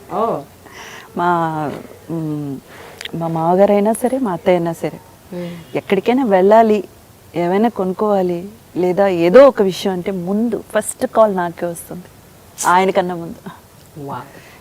ఏమ్మా నువ్వు అవైలబులా ఉన్నావా తల్లి, ఇండియాలోనే ఉన్నావా ఫారిన్లో ఉన్నావా? ఓకే, ఊరికే నన్ను ఆట పట్టించడం. అమ్మ అని పిలుస్తాను, లేదమ్మా ఉన్నానమ్మా రారా కొంచెం బయటికి వెళ్ళొద్దాం, బోర్ కొడుతుంది. Very good love daughter in law. Too much. ఎందుకంటే వాళ్ళ శాపనార్థాలు మనకి జీవితంలో ఉండకూడదండి. అంటే కన్న వాళ్ళ శాపనార్థాలు ఉంటే మనం బాగున్నాం, అది మాత్రం నాకు తెలుసు, ఖచ్చితంగా తెలుసు. వాళ్ళు ఎంత ఎదిరించినా వాళ్ళకి భయం ఏంటి?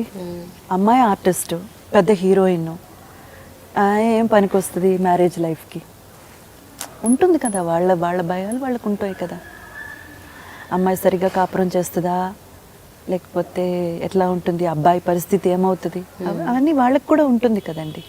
సో మనం ముందు వాళ్ళకి ప్రూవ్ చేయాలి, no I'm not like that, I'm sincere, I'm totally completely sincere with this relationship అనేది మనం ప్రూవ్ చేయాలి కదా. ఆ ఒక్క అవకాశం వాళ్ళకు కూడా మనం ఇవ్వాలి. ఆ ప్రూవ్ చేసుకునే ఎఫర్ట్స్లో, ఆ ప్రూవ్ చేసుకునే ఆ ఒక ప్రొసీడింగ్స్లో వాళ్ళు కూడా మనల్ని నమ్మడం మొదలుపెట్టాలి. ఇట్స్ మ్యూచువలీ అనమాట. బై గాడ్స్ గ్రేస్ ఇట్ నా సైడ్ అయితే రెండూ కుదిరింది. ఎంతకాలం అయింది ఫ్యామిలీ అందరూ మళ్ళీ పాప పుట్టే వరకు? అవునా? సో 2008లో పాప పుట్టింది. పాప పుట్టినప్పుడు అందరూ మా పక్కన ఉన్నారు, బంధువులు అందరూ ఉన్నారు మా పక్కన. That was one happiest moment in our life. అందరూ ఉన్నారు. మా అత్తయ్య గారే ఫస్ట్ తీసుకున్నారు పాప. మా నాన్న మా అమ్మ అయితే ఆవిడకే ఇవ్వండి అని చెప్పారు. కొంచెం అంతవరకు కాపాడారు. ఎందుకు అక్కడ మళ్ళీ గొడవ పడ్డారు అనుకోండి, ఏంటి ఇప్పుడు వచ్చిన వాళ్ళకి ఇస్తారు మాకు ఇవ్వరా. అలా కాకుండా వాళ్ళు ఓకే చాలా గొప్ప మనసుతో అని వదిలేరు. కానీ అప్పుడు ఆ టైంలో ఆ మూమెంట్లో అంటే ఇమీడియట్గా అప్పుడు కాకపోయినా కనీసం ఒక 1-2 డేస్ తర్వాత ఎప్పుడైనా రియలైజ్ అయ్యారా? ఎంతో పడ్డాను లైఫ్లో, ఎన్నో ఇష్యూస్ ఫేస్ చేశాను, ఎన్నో ప్రాబ్లమ్స్ ఫేస్ చేశాను, ఇది కదా moment, this is the moment which I was waiting for. Was it very emotional? లేదు, అప్పటికి నేను ఐఎమ్ నాట్ వెరీ ష్యూర్ నా లైఫ్ ఇంకా ఏమవుతుందా అని. I mean like I'm married, happily married, అనుకున్న పర్సన్తోనే చేసుకున్నాను. బై గాడ్స్ గ్రేస్ పెద్ద ఇబ్బందులు ఏమి లేకుండా పాప కూడా పుట్టింది. అయినా ఐ డోంట్ నో, ఒక మదర్గా అయిన తర్వాత భయం ఎక్కువ ఉంది. అసలు ఎందుకంటారు తెలీదు. నేను ఎలా మంచి మదర్గా ఉంటానా, కరెక్ట్గా పాపని కరెక్ట్గా చూసుకుంటానా, యూనో లైక్ ఎప్పుడు హ్యాపీ సెటిల్డ్ ఆ ఫీల్ అయితే ఇంతవరకు రాలేదు. ఎందుకు ఎప్పుడు ఏదో బ్యాగేజ్ మోస్తూ ఉంటారా బ్రెయిన్లో? అంత లేదులేండి. ఏంటి ఏంటి ఎందుకు ఇలా? నో నో నో, బ్యాగేజ్ మోయడాలు నాకు ఎప్పుడూ లేదు. మా ఫ్రెండ్ అప్పుడప్పుడు చెప్తుంటారు, నా చాలా గుడ్ ఫ్రెండ్ అనుకోండి, డోంట్ థింక్ టూ మచ్ అని. నాకు థాట్ ప్రాసెస్ ఎక్కువ. అదే నెక్స్ట్ ఏంటి నెక్స్ట్ ఏంటి నెక్స్ట్ ఏంటి. See that is not baggage మోయడం కాదు. I'm very concerned, I'm very very caring person, I'm very concerned about every one around me. అది నాకు నాకు తెలుసు. కొన్ని సమయంలో అది అవసరం లేదు, అనవసరం అని కూడా నాకు తెలుసు. అయినా I could not stop myself caring for them. అయితే ఇంద్రజ, మీ పెళ్ళైన టైంకే మీకు I think your 29 or something, 28. Yeah. అప్పుడుకి అంటే మీ హెల్త్ కూడా అప్పట్లో కొంచెం సహకరించేది కదా మీ అమ్మాయిని మీరు when your carrying your daughter? ఛాన్సే లేదు, minus the normal way of delivery. నువ్వు అలా అంటలేదు నేను. డెలివరీ టైంలో యువర్ యాక్చువల్లీ అంటే చాలా మంది మీకు సజెస్ట్ చేశారంట, don't go for a normal, your health is still. లేదు, తప్పుగా చెప్పారు మీకు. లేదు, I'm very much fine and I'm yoga ప్రాక్టీస్నర్. నాకు అసలు రోజు హాఫ్ అన్ అవర్ అన్నది మినిమం. ఓకే, మ్యాక్స్ అది నా టైం సంబంధించి ఉంటుంది. I does yoga. సో అదే నా హెల్త్ వైజ్ అయితే I'm sound always by god's great touch wood till today. అది కాదు, యాక్చువల్గా నాకు ఇచ్చిన డేట్ ఏంటంటే June 16th, 15th, 16th ఇచ్చారు డేట్ పాపది. బట్ నాకేంటంటే I'm a Baba devotee. So ముందు కోరికలు పెట్టేయడమే, అదే ఆలోచించడం వెనక ముందు అవన్నీ ఏం లేదు నాకు. స్వామి, నాకు నార్మల్ వే ఆఫ్ డెలివరీ కావాలి, నేనైతే సీజర్ చేసుకోను, I don't want that procedure, నాకు నార్మల్ వే ఆఫ్ డెలివరీ. అంత కండిషన్సే, ఇంకా అడగడాలు కూడా లేవు దేవుడికి. అంతే అంతే అంతే. బాబాతో బాబా మీరే చేయాలి, ఐ డోంట్ నో, ఏం పెట్టేయడమే. నాకు 15th, 16th అన్నా నొప్పులు రావట్లేదు. ఓకే 2 days వెయిట్ చేద్దాం, ఒక 3 days వెయిట్ చేద్దాం, ఇలా డేట్లు పోతున్నాయి. టిల్ 25th అయిపోయింది, June 25th అయిపోయింది. అందరూ భయపెట్టేస్తున్నారు, అందరూ వచ్చి అడ్వైస్లు, అందరూ వచ్చి ఇంకా చెప్పాలంటే మా ఆయన అంతా చాలా కోప్పడ్డారు. నువ్వు చూడు, నీకు అవసరం లేని ఒక ఇది పెట్టుకున్నావు, నువ్వు చాలా అడమెంట్గా ఉన్నావు, నీ అడమెంట్లో నువ్వు పాపకి ఏమైనా జరిగిందో నేను చంపేస్తాను. ఏంటి ఏంటి ఆడమేంటి సీజర్ అంటే ఏంటి, అందరు చేసుకోవట్లే, అందరు చేసుకుని ఇంటికి వెళ్ళట్లే, నువ్వేంటి నార్మల్ డెలివరీ అయితేనే చేసుకుంటాను. ఏమనుకుంటున్నావు నువ్వు, లోపల ఉన్నది ప్రాణం, నీకేమైనా బుద్ధి ఉందా? నేను బాబాతో చెప్పాను, బాబా నాకు చేస్తారు. గట్టి నమ్మకం, పిచ్చి అసలు. అదంటే అప్పుడు 26th ఇక నేను చెప్పేశాను, అంటే బాబాతో వెళ్ళే, నాకు ఈరోజు కాకపోతే మాత్రం నేను అసలు నిన్ను మొక్కను. సీరియస్? పిచ్చిగా ఉంటుంది కదా నిజంగా. నేను అసలు నిన్ను ఇంకా మొక్కను. పిచ్చిగా అందరూ తిడుతున్నారు నన్ను. 10 రోజులు దాటిపోయి, యాక్చువల్లీ ఎక్స్పెక్టెడ్ టైం అయితే June 10th. అక్కడ డాక్టర్ ఏం చేశారు, ఒక 5 days ఎక్సెస్గా చెప్పి భయపడద్దు, ఎందుకంటే అందరు భయపడిపోతారు కదా. 10th ఎక్స్పెక్టెడ్ డే అంటే 12th 13th వెళ్ళేటప్పటికి అందరు భయపడిపోతారు, ఎందుకు రాలేదు ఇంకా పెయిన్స్, ఎందుకు రాలేదని.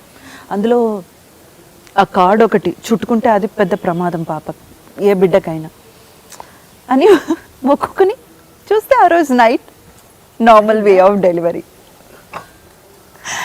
సో హెల్త్ వైజ్ ప్రాబ్లం ఏం లేదు. సో మొత్తానికి బాబా మీ మాట వింటారు? అయ్యో అంత లేదులేండి, నా పిచ్చి కాకపోతే.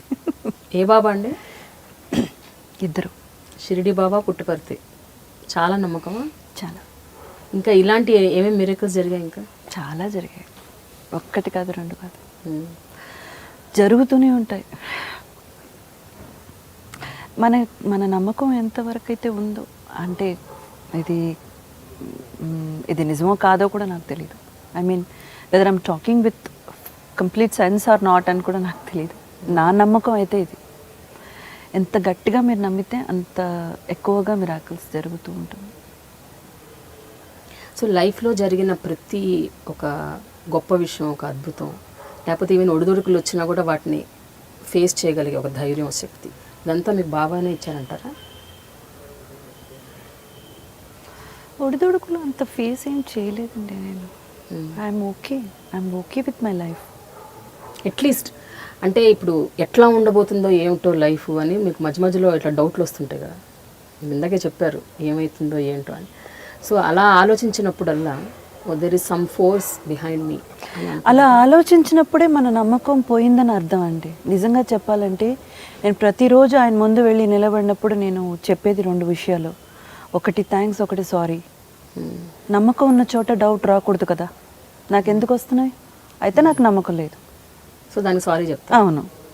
మళ్ళీ నేను గట్టిగా కొన్ని విషయాలు నమ్మి ఆయన చేసినప్పుడు మిరాకిల్ సంథింగ్ ఏదో ఒకటి జరిగినప్పుడు థ్యాంక్స్ చెప్తాను. ఇవి 2 రోజు జరుగుతూనే ఉంటాయి.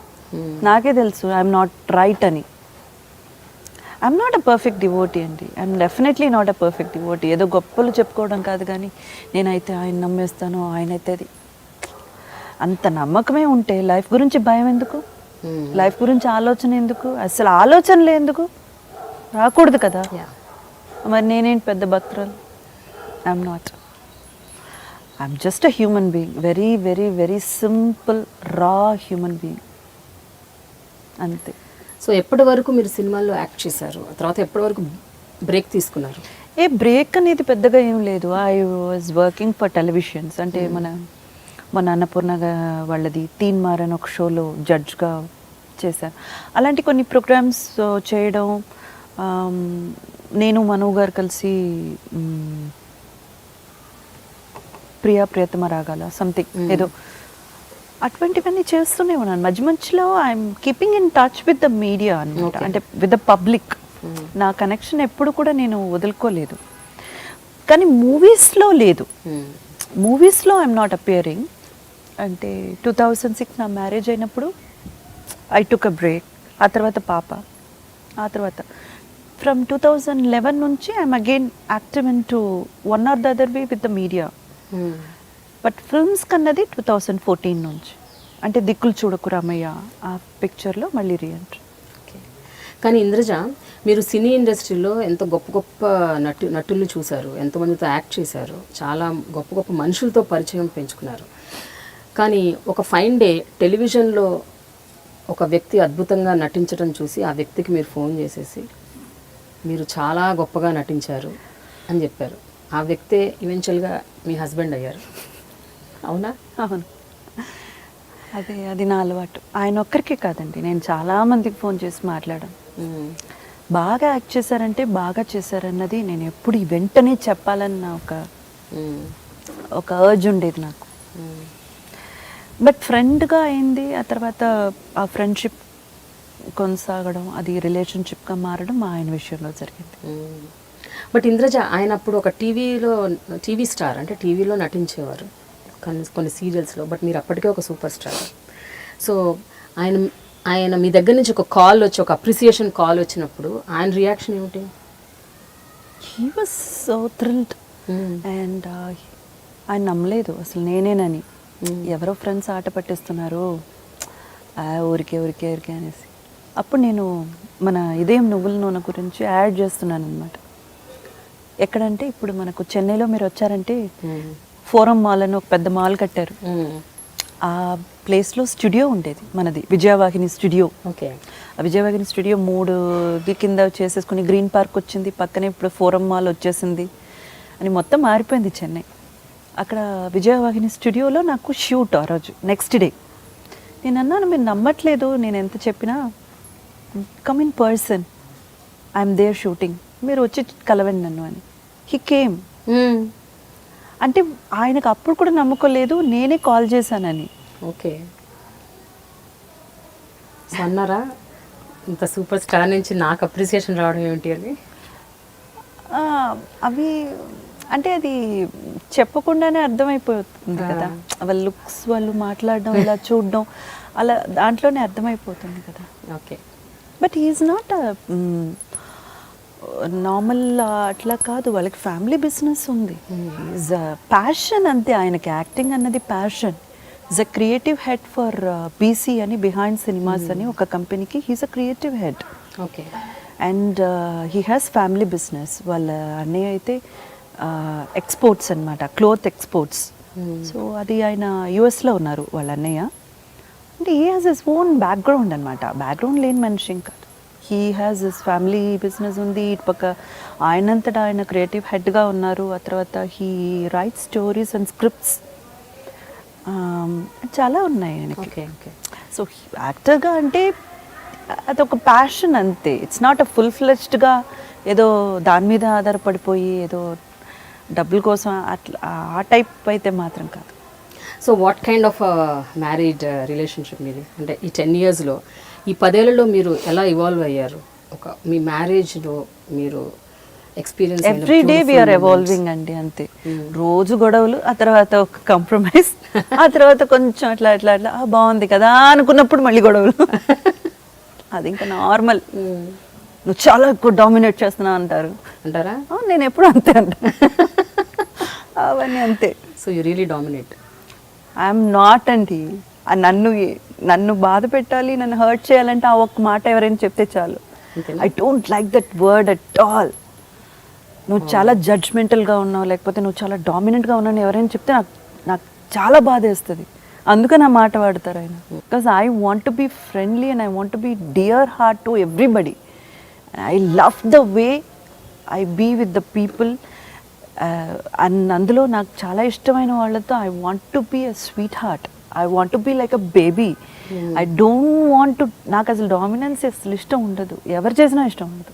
మరి అయితే మీ ఇద్దరి మధ్య జనరల్గా గొడవలు ఇంకా వేరే ఉంది ఏంటండి? అది మరీ ఏది అడిగినా కొనిపెట్టేయడమా? అరే ఒక మదర్గా మనం చెప్తాం, పక్కనున్న మనతో సంప్రదించాలన్న ఒక బేసిక్ కర్టసీ ఉండక్కర్లేదు. వాట్ ఇస్ దిస్ నాన్సెన్స్ కదా. విజృంభణ, ఏమడిగినా కొనిపెట్టేయడం. అక్కడ పెట్టడానికి ఇంకా షెల్ఫ్లో చోటే లేదు డ్రెస్సెస్కి. ఏం కొనిస్తారైనా? ఏంటి తీసుకెళ్తే ఒక డ్రెస్ కొనివ్వండి, వెంటనే ఇది నాన్న, అది డాడీ, అది అంటే 10 డ్రెస్లా ఎక్కడ పెడతాను? మీరు పెట్టండి ముందు సర్దండి అంటాను నేను. కానీ కూతుర్లు అంటే తండ్రులకు జనరల్గా ఇష్టం చాలా ఉంటుంది. ఏమండి ఉండనివ్వండి, నేను కూడా కూతున్నాయి. మా నాన్నగారు అలాగా పెంచారు. పెంపడం ఉంది కదా, కొంతవరకు కొంచెం కేర్ఫుల్గా పెంచుకోవాలి. అది ఆడదైనా సరే మగాడైనా సరే, నాకేం పార్షియాలిటీ ఏం లేదు. మరీ అండి ఈ బేబీ అలైవ్ అని ఏంటండి? అది ఒక డాల్ 2500 రూపీస్ అండి. బాబీ కూడా కాదండి, దాని విశేషం చెప్తే మీరు నవ్వుతారు అసలు. ఏంటది చెప్పండి. నాకు తెలియదు. నాకు ఏంటంటే బాగా తెలుసు. క్లే ఉంటుందండి, ఆ డాల్ ఇచ్చేస్తారు, క్లే ఇస్తారు, దాన్ని చిన్న చిన్న చిన్న బాల్స్ కింద చేసి నోట్లో పడేస్తే ఏమవుతుంది? డైపర్లో వస్తుంది. I kidding. No, I'm talking the truth. చాలా మంది ఫ్యామిలీస్ కి తెలుసండి, మీకు అమ్మాయి పెద్దదైపోయింది కాబట్టి మీకు తెలియట్లేదు.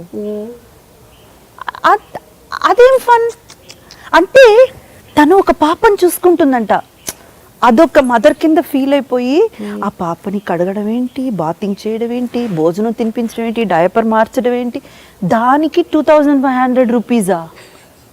What is this nonsense? అది అడగకూడదా? అడిగితే తప్ప. సో అక్కడ గొడవ. ఎవరు గెలుస్తారు ఫైట్లో? ఇద్దరం గెలవం. మీ పాప గెలుస్తుంది. చిచి లేదు, తన తర్వాత ఇది వద్దు నాకు, దీని గురించే కదా మీకు గొడవలు, ఇది వద్దు నాకు, తీసిపాడి అన్ని మొత్తం డ్రామా. కలిసి మొత్తానికి ఇమోషనల్ బ్లాక్మెయిల్ చేస్తున్నారు మీ అమ్మాయిని. అంత లేదులేండి, తనకి తెలిసి ఎలా డీల్ చేయాలో ఇద్దరిని మరీ తెలుసు. అమ్మతో ఎలా మాట్లాడాలి, నాన్నతో ఎలా మాట్లాడాలి. ఓకే ఇంద్రజ, మీరు జర్నలిస్ట్ అవ్వాలనుకున్నారు కాబట్టి నేను మన క్వశ్చన్ అడుగుతాను. జనరల్గా చుట్టుపక్కల ఉన్న సొసైటల్ ఇష్యూస్ లేకపోతే పొలిటికల్ ఇష్యూస్, అసలు ఏం జరుగుతుంది ప్రపంచంలో, ఇలాంటి వాటి మీద మీకు ఇంట్రెస్ట్ ఉంటుందా? అంటే అవగాహన ఉందా? పేపర్లు చదవటం, అసలు ఏం జరుగుతుందో తెలుసుకోవటం, దానికి స్పందించడం అయితే లేదండి. తెలుసుకోవడం వరకైతే ఉంది, స్పందించి ఏం చేస్తాను నేను? అస్సలు లేదండి. అట్లీస్ట్ వెన్ విమెన్ మీద అటాక్స్ అవుతున్నా లేకపోతే ఇలాంటివి జరిగినప్పుడు అయ్యో రియాక్ట్ అవ్వకుండా, అంటే రియాక్షన్ అన్నది వేరు, స్పందించి దాని గురించి ఏమైనా మన అంతటా మనం ఏదైనా ఒక ఎఫర్ట్స్ చేయడం అన్నది వేరు. ఆ లెవెల్కి అయితే అసలు నాకు ఏం చేయాలో ఐడియా లేదు కాబట్టి. వాట్ లెవెల్ యూ రియాక్ట్, అంటే మీ రియాక్షన్ ఎట్లా ఉంటుంది?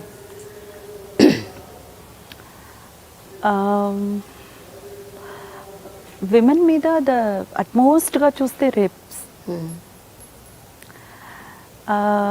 ఆ విషయం అయితే అసలు నేను ఇంకా, అది నేనే కాదు ఏ విమెన్ అయినా అసలు, అందులో ఒక ఆడపిల్లకి తల్లి అయినా ఎవరికైనా అది అసలు దాని నుంచి బయటకు రావడం చాలా కష్టం. అలాంటి విషయాలు విన్నప్పుడు అది నాకు చాలా బాధగా ఉంటుంది, చాలా చాలా చాలా బాధేస్తుంది. సో అలాంటి వివరాలు టు ద మ్యాక్సిమం నా దాకా రానివ్వకుండా నేను చూసుకుంటా. నన్ను చాలా డిస్టర్బ్ చేసే విషయం అంటే అది. అంతకన్నా ఎక్కువగా వీళ్ళు ఈ హ్యూమన్ రైట్స్ వాళ్ళంతా అలా పొంగిపోయి ఏదో పెద్ద హ్యుమానిటీ వాల్యూస్ గురించి మాట్లాడి ఆ రేపిస్ట్ల గురించి ఇట్లాగా వాళ్ళు కూడా మనుషులే, వాళ్ళని కూడా మనం సరైన దారిలో పెట్టాలి, వాళ్ళకు కూడా మనం కౌన్సిలింగ్ ఇవ్వాలన్నప్పుడు ఒక కోపం వస్తుంది చూడండి. అది మీ అమ్మాయికి మీ ఇంట్లో జరిగితే అప్పుడు మాట్లాడండి ఇలా అని మాట్లాడాలనిపిస్తుంది. అప్పుడు నాకు కోపం వస్తుంది. అంటే నిజంగా చెప్పాలంటే అది నేను ఎప్పటికీ యాక్సెప్ట్ చేయలేను. హత్య కన్నా దారుణం కదా. నిర్భయ కేసు నుంచి ఇప్పుడు రీసెంట్ స్వాతి దాకా తీసుకుంటే ఏంటది, ఏంటా ప్రవర్తన? అంత దారుణంగానా? వాళ్ళని మళ్ళీ మనం మనుషులుగా చూడాలా? ఎట్లాగా? ఏం చేయాలంటారు? No, I don't have any clue about it. But వాళ్ళ గురించి సపోర్ట్ చేసి మాట్లాడడానికి వీళ్ళకి మనసు ఎలా వస్తుంది? ఎంత హ్యూమన్స్ అవనివ్వండి. మీ అమ్మాయికి ఒక దెబ్బ తగిలితే మీరు ఊరుకుంటారా? ఎక్కడో అమ్మాయికి ఏదో ఒక ఘోరం జరిగిందంటే మీరు ఊరుకుంటారా? అప్పుడు కూడా మీరు వాళ్ళని అలాగే చూస్తారా? అమ్మో అయితే మీరు మహాత్ములు, మీరు మనుషులు కారు, మీరు మహాత్ములు అయిపోతారు. అదైతే నేను అసలు భరించలేదు. మీ అమ్మాయిని మీరు ఎలా పెంచుతున్నారు ఇంద్రజ? అంటే ఒక వెరీ సెల్ఫ్ రిలయంట్, ఒక ఆత్మవిశ్వాసం ఉన్న ఒక అమ్మాయిలాగా పెంచుతున్నారా, లేకపోతే ఆమెను అలా జస్ట్ మామూలు ఆమె ఎట్లా పెరిగితే అలా పెరగనిస్తున్నారా? అంటే as a women, as a mother and as a person, ఇంత సక్సెస్ఫుల్ లైఫ్ లీడ్ చేసిన ఒక వ్యక్తిగా మీ అమ్మాయికి మీరు ఎట్లాంటి విలువలు ఇస్తున్నారు? ఎలాంటి సపోర్ట్ సిస్టమ్ని డెవలప్ చేస్తున్నారు తన చుట్టూ? సెల్ఫ్ రిలయంట్ మాత్రం డెఫినెట్ అండి. సెల్ఫ్ డిపెండెంట్గా ఉండాలి. అమ్మని ఎప్పుడు ఎదురు చూడకూడదు. నాన్న ఇప్పుడు ఉండాలని ఎదురు చూడకూడదు. Because both are working. నేనైతే ఇంకా దారుణం, ఆయనైతే పాపం చెన్నైలోనే ఉంటారు, ఆఫీస్కి వెళ్ళినా చెన్నైలోనే ఆఫీస్ కాబట్టి ప్రాబ్లం లేదు. నేనైతే ఇంకా హైదరాబాద్, కేరళ అని ఊర్లు తిరుగుతున్నాను. So I won't be by her side. So ఆ విషయం మాత్రం బాగా చెప్పాను, పాపకి బాగా అర్థమయ్యేటట్టు చెప్పాను. ఆ మధ్య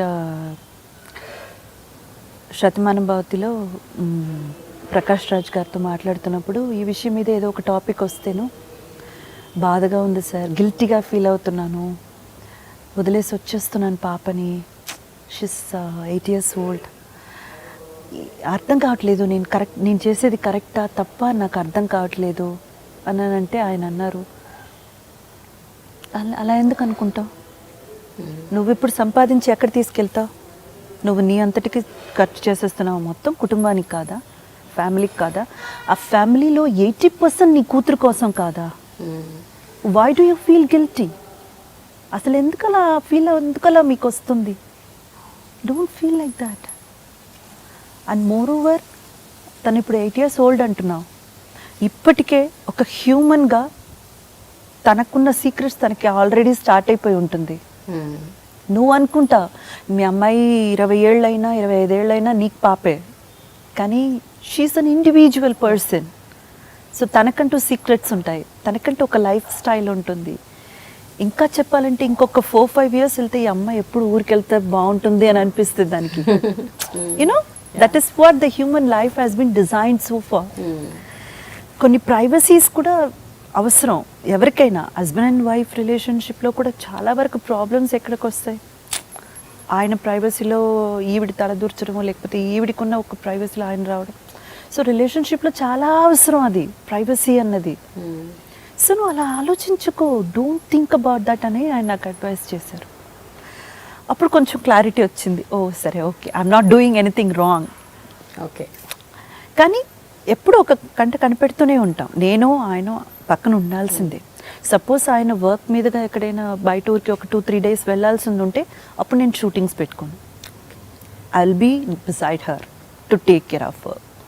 ఇలా నేను రావడం కూడా, ఇట్లా షూటింగ్స్కి రావడం అంటే ముందే తెలిసిపోతుంది ఈ డేస్లో ఇక్కడ ఉంటాను, షూటింగ్ ప్లాన్ చేశారన్నది.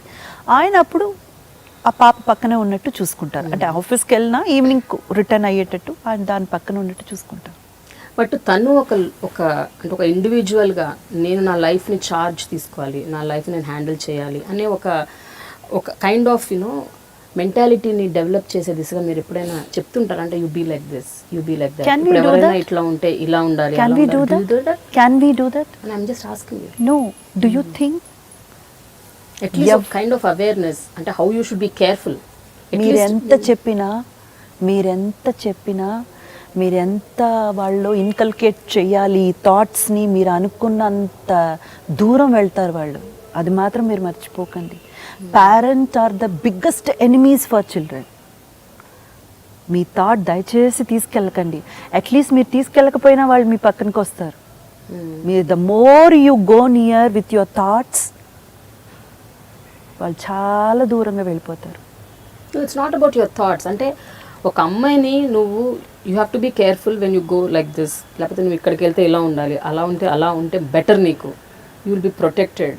అవునండి, ఇప్పుడు ఇలా చెప్పడం నా థాట్సే కదా.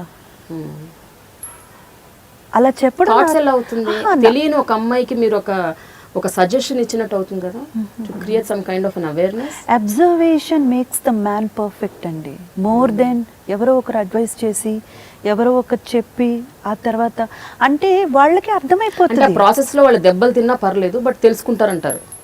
వాళ్ళు దెబ్బలు తినరు. ఇన్ కేస్ ఒకవేళ దే టేక్ అ డెసిషన్, ఆ డెసిషన్ లో వాళ్ళు ఏమైనా రాంగ్ అవ్వచ్చు. టేకింగ్ డెసిషన్ తీసుకుని నా దగ్గరికి వచ్చి అడిగినప్పుడు నేను సలహాలు ఇవ్వడం ఇట్స్ అ డిఫరెంట్ థింగ్. ఏం జరగలేదు, ఏం ఒక్క డెసిషన్ అయితే తీసుకోలేదు, ఏం అక్కడ జరగని ముందు నేను వెళ్ళి దాన్ని కూర్చోపెట్టి, అమ్మా ఇలా చేయకు, ఇది తప్పు, ఇలా వెళ్ళకు, ఇది రాంగ్, ఇది ఉంటే ఇది తప్పు అని మనం ఎలా చెప్తాం? ఒక విషయం, స్కూల్కి వెళ్ళినప్పుడు మనం ఏం చెప్పి పంపిస్తాం, సరే వెళ్ళా, స్కూల్ బస్కి స్ట్రైట్గా వచ్చేయాలి, ఎవరు పిలిచినా వెళ్ళకూడదు, అంటే 3rd స్టాండర్డ్ కాబట్టి తను ఇంతవరకు అయితే మనం చెప్పగలం. ఇది ఒక్కసారి 2 సార్లు ఓకే, ప్రతిరోజు చెప్తూనే ఉంటే that will be again big headache for them, తెలుసా అండి. వాళ్ళు మన నుంచి చాలా దూరం అయిపోతారు. అందుకని వద్దండి. అది నేను ఎంతవరకు అయితే అంతవరకు అయితే చెప్తాను. చెప్పడం కూడా చాలా క్యాజువల్గా ఫ్రెండ్లీ టాక్, ప్రేమతో అలా ఉంటుంది. కానీ సరిదిద్దాలి, పాపని ఇలా పెట్టుకోవాలి, ఇలా పెట్టుకోవాలి, అలా చేయనండి. That is a wrong conception, totally wrong conception. తను నా నుంచి దూరం అయిపోతుంది. సో ఇంద్రజ ఎంత ఇమోషనల్ పర్సన్ అంటే కోపం వచ్చినప్పుడు, బాధ వేసినప్పుడు ఏడుస్తుందా, ఏడవదా? You get tears in your eyes? బాధ వస్తే, కోపం వస్తే కామ్ అయిపోతారు, అసలు కన్నీళ్ళు పెట్టుకోరు? రాదు, అంతగా రాదు. అంటే కళ్ళ తడి ఉంటుందేమో కానీ కన్నీళ్ళు అయితే అంటే అంతకన్నా ఎక్కువ నాకేంటే I will shrink into myself, లోపలికి వెళ్ళిపోతాను అంతే. I'm a very sensitive person కాబట్టి I won't even talking to anybody. Calm, composed, చాలా క్వైట్ అయిపోతాను. కానీ ఆనందం వస్తే మాత్రం కళ్ళంత నీళ్ళు వచ్చేస్తాయి ఇమ్మీడియట్.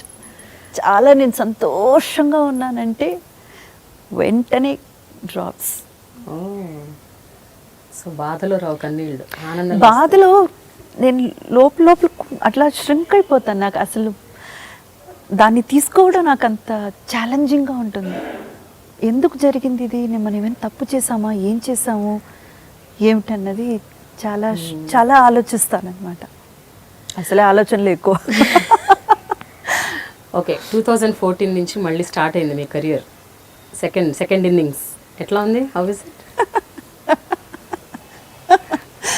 చాలా బెటర్ దెన్ బిఫోరా అది చెప్పండి. ముందు కంటే బెటర్గా ఉందా? ఏంటండి, లయన్ ఎప్పుడు చేశాను నా పిక్చర్? ఇప్పుడు చేస్తున్నారు అది ఇంకోటి. 2015 మార్చ్లో లయన్ ఫినిష్ అయింది. మళ్ళీ 2016లో సో సంవత్సరానికి ఒకటి చేస్తున్నారు. అదే మళ్ళీ ఏం మారలేదు. ఎవరైనా కావాలని వస్తే మేనేజర్ పెట్టుకోండి, ఒకరికి అప్లికేషన్ వేసి చూద్దాం. అట్లీస్ట్ ఇప్పటికైనా కొంచెం మిమ్మల్ని బాగా ప్రమోట్ చేసే మేనేజర్. లేదండి, అది ఎవరు చేయలేరండి. అది వస్తే వచ్చింది, రాకపోతే రాదు, అంతే. మనం ఎవరిని బ్లేమ్ చేయడం తప్పండి. మనకు వచ్చేది ఎవరైనా ఆపుతారా? రానిది ఎవరైనా తీసుకురాగలరా? రెండు జరగదు కదా. సో ఇప్పుడున్న యాక్టర్స్లో, డైరెక్టర్స్లో ఎవరు మీ ఫేవరెట్? యాక్టర్స్లో నా ఫేవరెట్ అంటే అల్లు అర్జున్, ఓకే, నాని, ఇద్దరు. డైరెక్టర్స్ నేను వర్క్ చేయలేదు కదా, నాకు అంటే చూస్తారు కదా వాళ్ళ సినిమాలు. రీసెంట్ ఫిల్మ్స్ అక్కడ పెద్దగా రిలీజ్ అవ్వదండి చెన్నైలో, ఏదో టీవీలో చూడడం తప్ప. కొంతమంది పేర్లు అంటే నాకు ఎక్కువ రికగ్నైజ్ చేయలేను. నేను వర్క్ చేస్తే డెఫినెట్గా చెప్పేస్తాను. బాహుబలి చూసారా? బాహుబలి చూసాను. నచ్చిందా? What a film. ఆయన అంటే వాళ్ళందరూ ఇంకా అసలు ఆ కేటగిరీ నుంచి దాటిపోయారండి. రాజమౌళి గారు అంతా అది మన ఊరికే ఏదో నచ్చిన డైరెక్టర్ అది ఇది అని చెప్పుకోవడానికి కోసం ఉన్న ఇదే కాదు. వాళ్ళు యూనివర్సలీ లైక్ పీపుల్. యావత్ ప్రపంచం అంతా ఇష్టమే. మా రాజమౌళి గారిని ఇష్టపడిన వాళ్ళు నాకు తెలిసి ఉండడం చాలా కష్టం.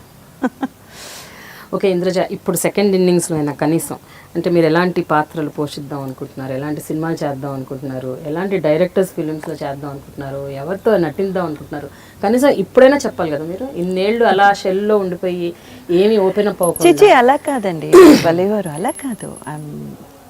I'm open to all. It will be good, no? If you have a thought, who is అంటే ఎవరున్నారు చుట్టుపక్కల? నాకు ఆశలు ఎన్నైనా ఉండొచ్చు, బట్ వాట్ మ్యాటర్స్ ఇస్ నన్నెవరు కావాలని కోరుకుంటున్నారన్నదే కదా. బట్ మీరు చేస్తే ఈ క్యారెక్టర్ బాగుంటుందని ఎవరు వచ్చినా I'm open to all. I'm not person plannings చేసుకుని ఇట్లాగే చేయాలి ఇలా, అది కాదు. I'm open to all. మంచి క్యారెక్టర్స్ మీరు చేస్తే బాగుంటుంది అని ఎవరైనా నా ముందు వచ్చి నిలబెడితే I would love to work with them, అంతే. Thanks a lot Indraja for the lovely interview. కానీ మీరు పాట పాడాలి. మీరు ఇందాక ప్రామిస్ చేశారు మళ్ళీ తర్వాత పాడతాను అన్నారా, అందుకని మీరు ఒక్క 4 లైన్లన్నా పాడాలి. మీ సినిమా పాట అవ్వచ్చు, లేకపోతే ఏదన్నా ఎవరి సినిమాలో పాట అయినా అవ్వచ్చు, మీ ఇష్టం. Tamil, Malayalam, not ready actually. Language no bar.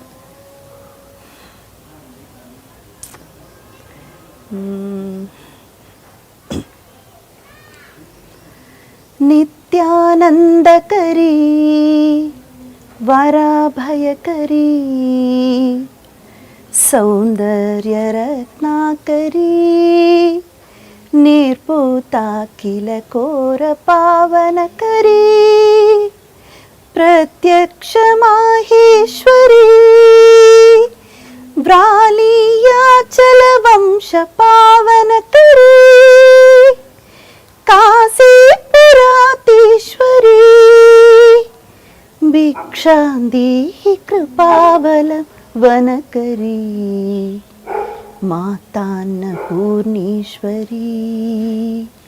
భిక్షాందేహి కృపావలం వనకరీ Matannapurneshwari.